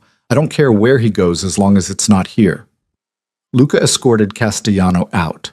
The man didn't look back, didn't make any final threats or promises. He just left, disappearing into the gray morning light like he'd never existed. Francesco's team dispersed after that, melting away with the same efficiency they'd arrived with. And then it was just Aurora and Francesco in the empty room, exhaustion settling over both of them like fog.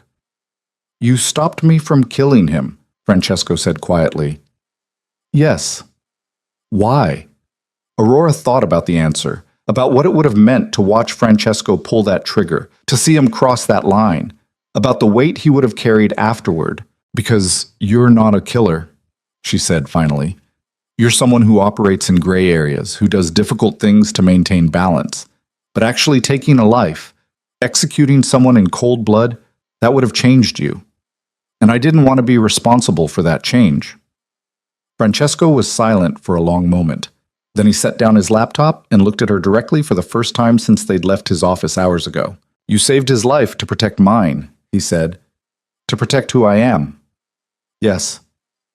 Even though I told you we were done after tonight, even though you knew it wouldn't change anything between us. Yes, Aurora repeated, her throat tight. Because you matter to me, Francesco. Who you are matters. And I won't let anyone, including me, turn you into something you're not. Francesco closed his eyes, and Aurora saw the exhaustion in every line of his body, the weight of the night. The toll of months spent managing impossible situations and maintaining control when everything wanted to fracture. I don't know how to forgive you, he said quietly. I don't know how to let go of the anger or trust you again or any of the things that would be necessary to make this work. I know, but I also don't know how to let you walk away. Because somewhere in the middle of all this chaos, you became the only person I wanted standing next to me when things got hard. And tonight, when everything went to hell, you were exactly who I needed you to be. Aurora's heart was hammering. What are you saying? I'm saying I'm tired of pretending I don't care. Tired of holding on to anger because it's safer than admitting I still want you despite everything. Francesco opened his eyes, and Aurora saw the war still happening there. Hurt battling with hope, fear fighting against need. I'm saying that if you want to try again, really try, then we do it differently this time. No more secrets. No more making decisions alone when we should be making them together. And no more running when things get complicated. I'm not running, Aurora said, moving closer. I'm done running. From you, from Castellano, from this world you live in that terrified me, but also made me feel more alive than I've ever felt.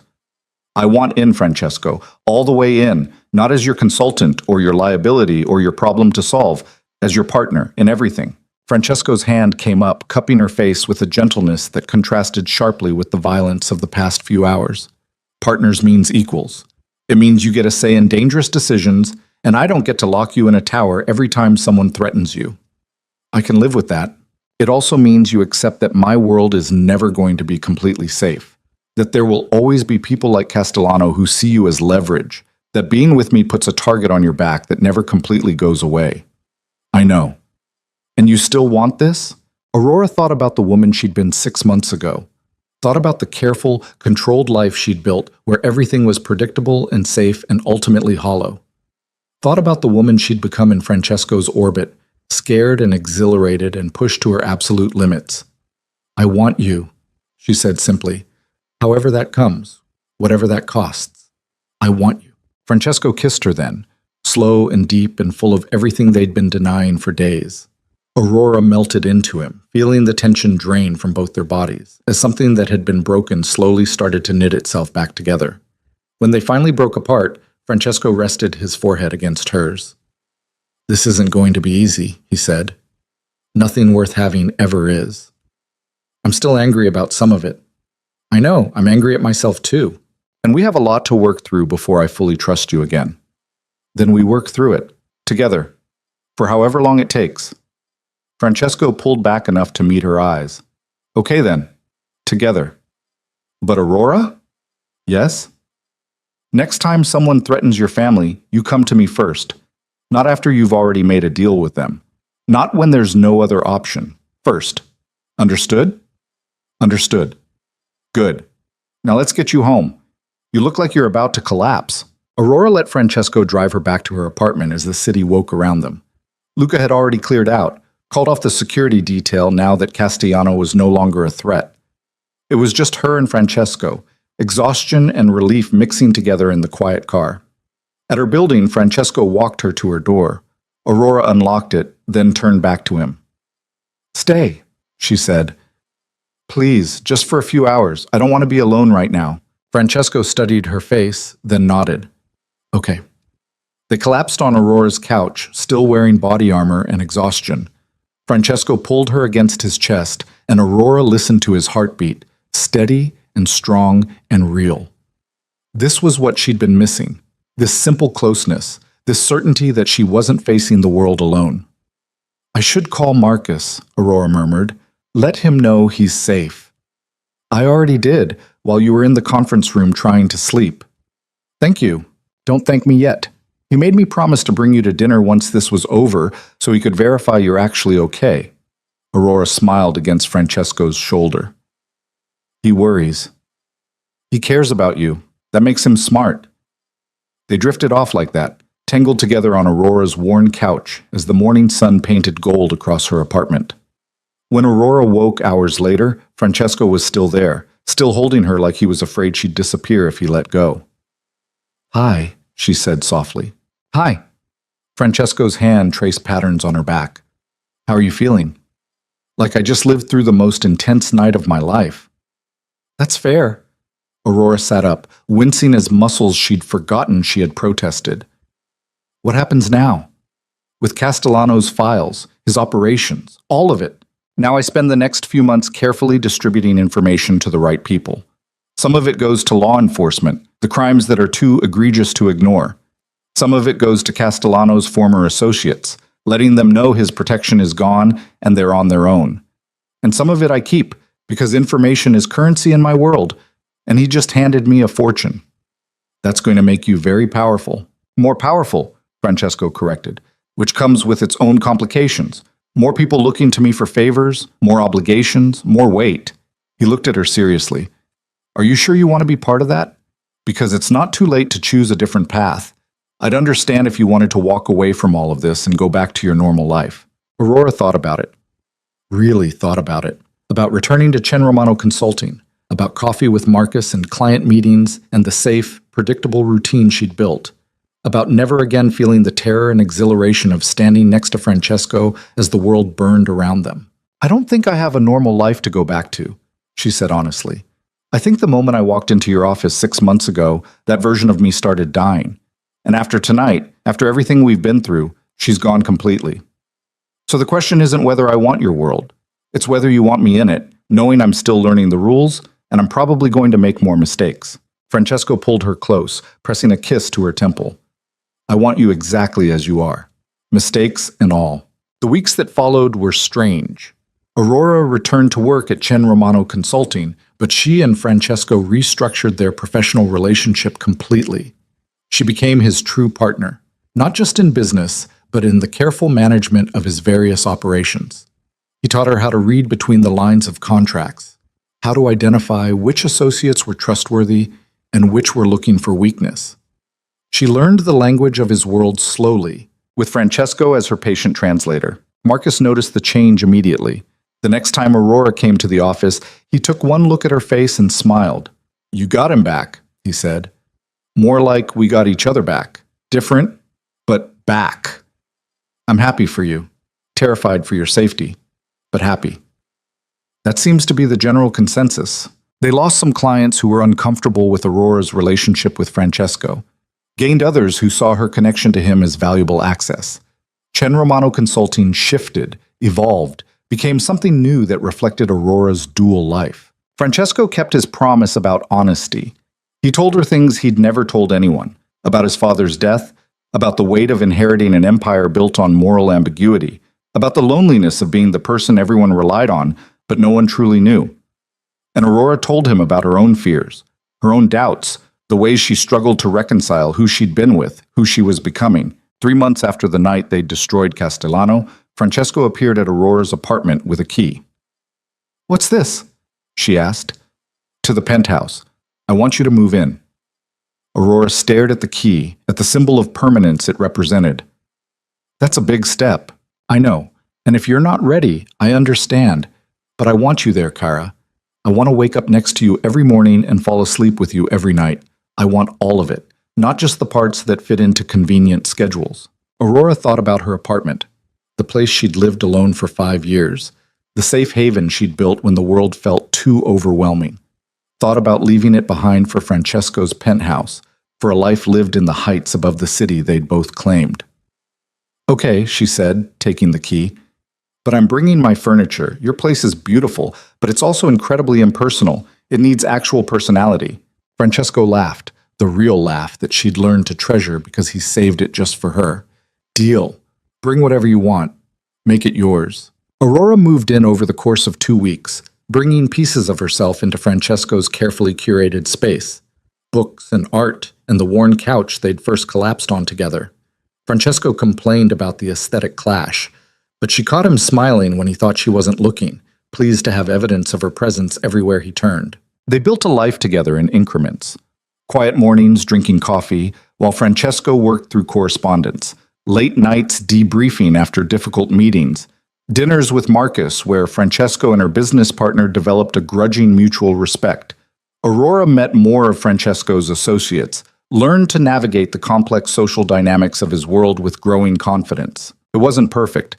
They fought sometimes, about Aurora taking unnecessary risks, about Francesco making decisions without consulting her, about the fundamental differences in how they'd been raised to view the world.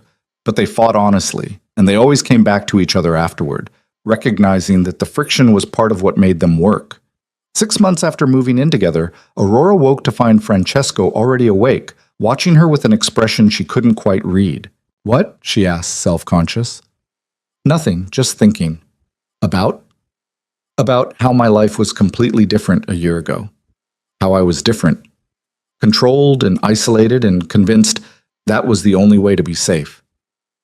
Francesco's hand came up, tucking a strand of hair behind her ear. "And then you walked into my office with your laptop and your coffee and your complete inability to be intimidated by me, and everything changed." Sounds dramatic when you put it that way. It was dramatic. You were dramatic. You are dramatic. But he was smiling. And I wouldn't change any of it. Not the chaos or the fear or even the parts where I thought I'd lost you, because it all led here. To this. To us. Aurora kissed him, slow and sweet and full of everything she'd learned about love in the past year. That it was messy and complicated and sometimes terrifying. That it required trust even when trust felt impossible. That it meant choosing someone over and over, even when walking away seemed easier. "I love you," she said against his mouth. "Even though you're controlling and paranoid and you have terrible taste in furniture, I love you too. Even though you're reckless and stubborn and you reorganized my entire filing system without asking. It needed reorganizing. It was perfect the way it was. It was chaos masquerading as order." Francesco pulled her closer, and Aurora felt the tension drain from both their bodies as the familiar argument dissolved into familiar affection. This was their rhythm now, push and pull, challenge and surrender. Two people from completely different worlds learning to build something new in the space between. Later that morning, Francesco had a meeting with some of his associates. Aurora attended, something she did regularly now, serving as his partner in ways that went far beyond consulting. The men around the table had learned to respect her presence, had seen her prove herself in the months since Castellano's fall. "The Harbor District property finally closed," one of them reported. "Exactly at the price you predicted, Ms. Romano." "Good," Aurora said, reviewing the contract. "And the Rotterdam situation?" "Stabilized. The contracts that Castellano compromised have been renegotiated. We're actually in a better position than before." Francesco squeezed Aurora's hand under the table, a small gesture of appreciation that no one else could see. She squeezed back, feeling the weight of partnership in that simple contact. When the meeting ended and they were alone again, Francesco pulled her into his arms.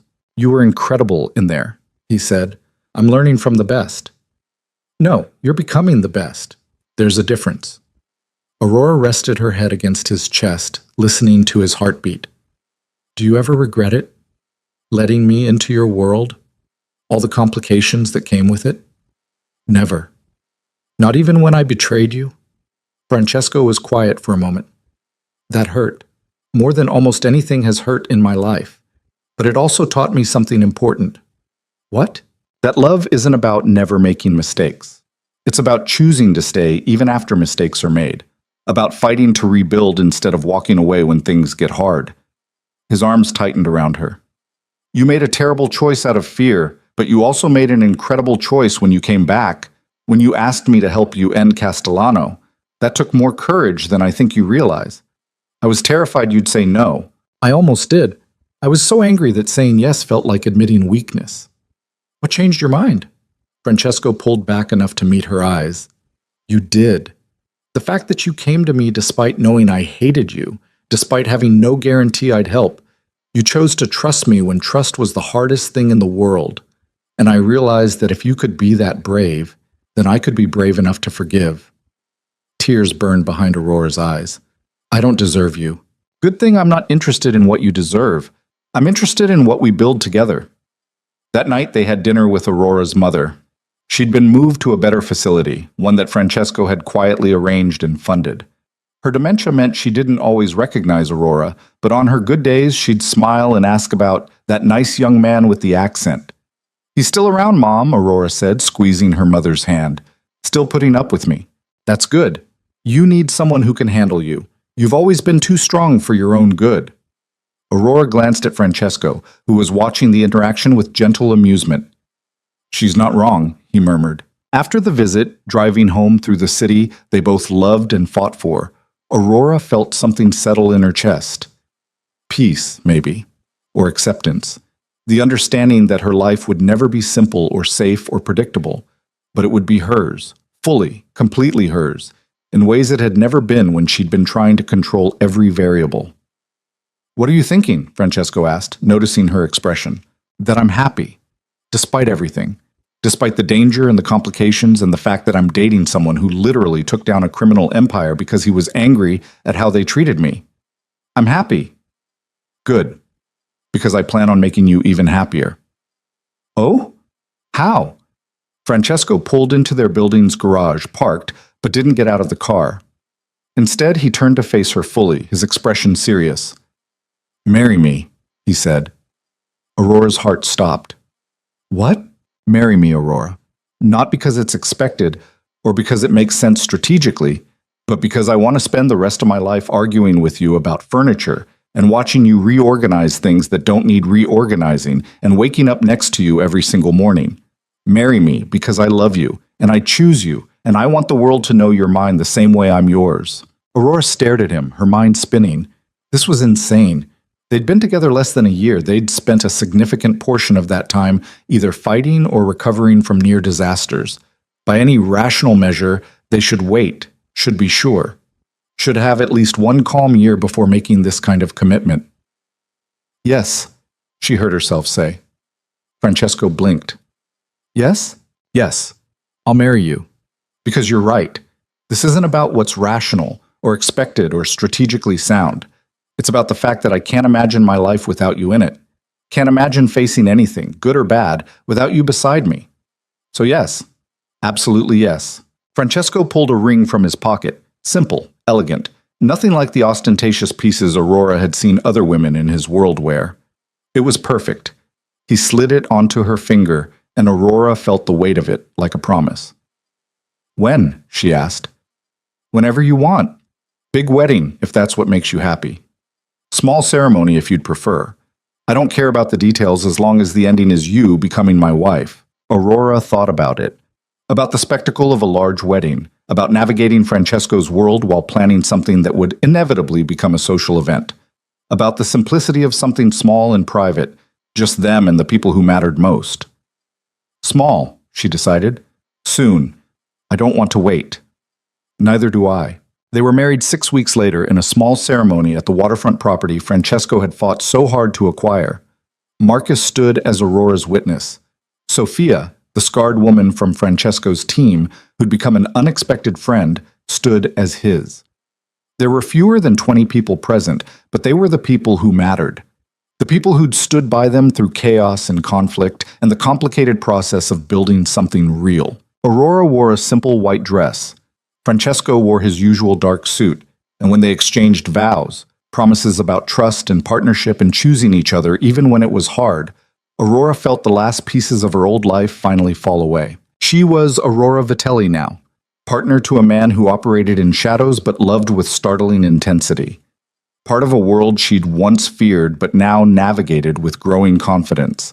And somehow, impossibly, happy in ways she'd never imagined when she'd walked into Francesco's office a year ago with a laptop full of analysis and no idea her entire life was about to change. The reception was small but perfect. Good food, better wine, and toasts that ranged from heartfelt to hilariously inappropriate. Marcus told embarrassing stories about Aurora's college days. Sophia shared carefully edited anecdotes about Francesco that made him laugh despite his protests. And when the night wound down and everyone drifted away, Aurora and Francesco stood on the waterfront watching the city lights reflect off dark water. "No regrets?" Francesco asked, pulling her against his side. "Not a single one. Even though this means you're stuck with me forever? Especially because of that." Francesco kissed her temple. "What do you think happens next?" "Next we live, we work, we fight sometimes and make up other times. We build something together that's bigger than either of us alone. And we do it all knowing that whatever comes, we face it as partners." "That sounds perfect." "It sounds complicated." "Same thing," Francesco said, and Aurora heard the smile in his voice. They stood there for a long time, wrapped in each other, and the quiet certainty that whatever challenges the future held, they'd handle them the way they'd handled everything else. Together, imperfectly, but with absolute commitment to the life they'd chosen. 6 months into marriage, Aurora discovered she was pregnant. The news sent Francesco into a protective spiral that Aurora had to actively manage, reminding him that pregnancy wasn't a terminal illness, and she was fully capable of continuing to work and live her life. But underneath his overprotectiveness, she saw wonder, fear, hope for a future they were building together. Their daughter was born on a rainy April morning, screaming her displeasure at the world with impressive volume. Francesco held her with shaking hands, looking at the tiny person they'd created with an expression of absolute awe. "She's perfect," he breathed. "She's wrinkly and angry," Aurora said, exhausted and exhilarated. "But yes, she's perfect." They named her Isabella, after Francesco's grandmother, a woman who'd apparently been legendary for her strength and refusal to be intimidated by anyone. It felt fitting. Raising a child in Francesco's world required adjustments, more security, more careful vetting of anyone who came into contact with their family. But it also brought unexpected joy. Watching Francesco, a man who controlled empires and brokered deals worth millions, reduced to complete helplessness by a 6-pound infant was both hilarious and deeply touching.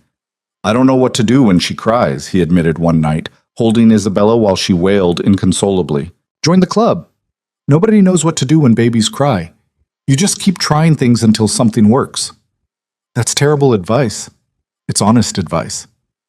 Eventually, Isabella fell asleep against Francesco's chest, her tiny hand fisted in his shirt. Aurora watched him look down at their daughter with such profound tenderness that her heart ached. "You're going to be a good father," she said quietly. "I'm going to try. That's all I can promise. That's all anyone can promise." The years that followed were full of joy and challenge and the constant work of balancing Francesco's world with the family they were building. Isabella grew into a fierce, brilliant child who inherited her father's intensity and her mother's stubbornness.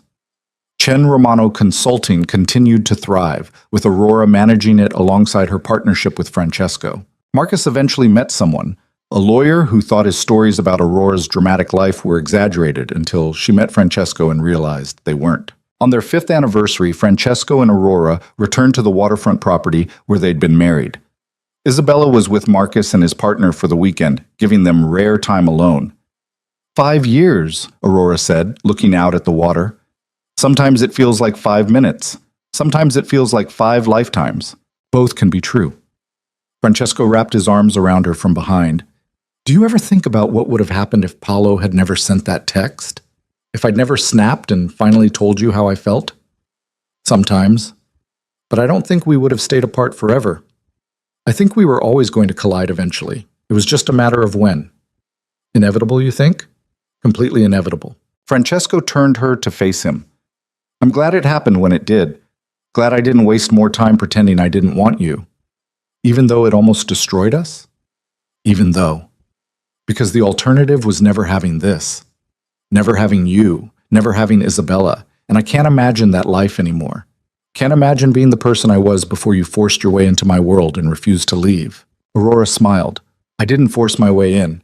You pulled me in with your obsessive attention to detail and your completely inappropriate desk fantasies. They were very appropriate desk fantasies, and you know it.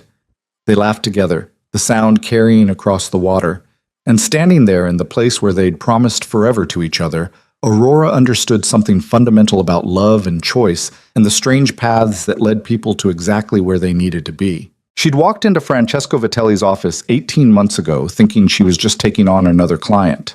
Instead, she'd found a partner, a challenge, a man who saw her completely and chose her anyway, who pushed her beyond every comfortable boundary and caught her when she fell, who built a life with her that was messy and complicated and absolutely, perfectly right. What are you thinking? Francesco asked, recognizing her thoughtful expression. That I love you, that I'd choose you, 1,000 times over, knowing exactly how hard it would be. Only 1,000? 1,000,000 then. Infinite choices, all leading here. Francesco kissed her as the sun set over the water, painting the sky in shades of gold and crimson.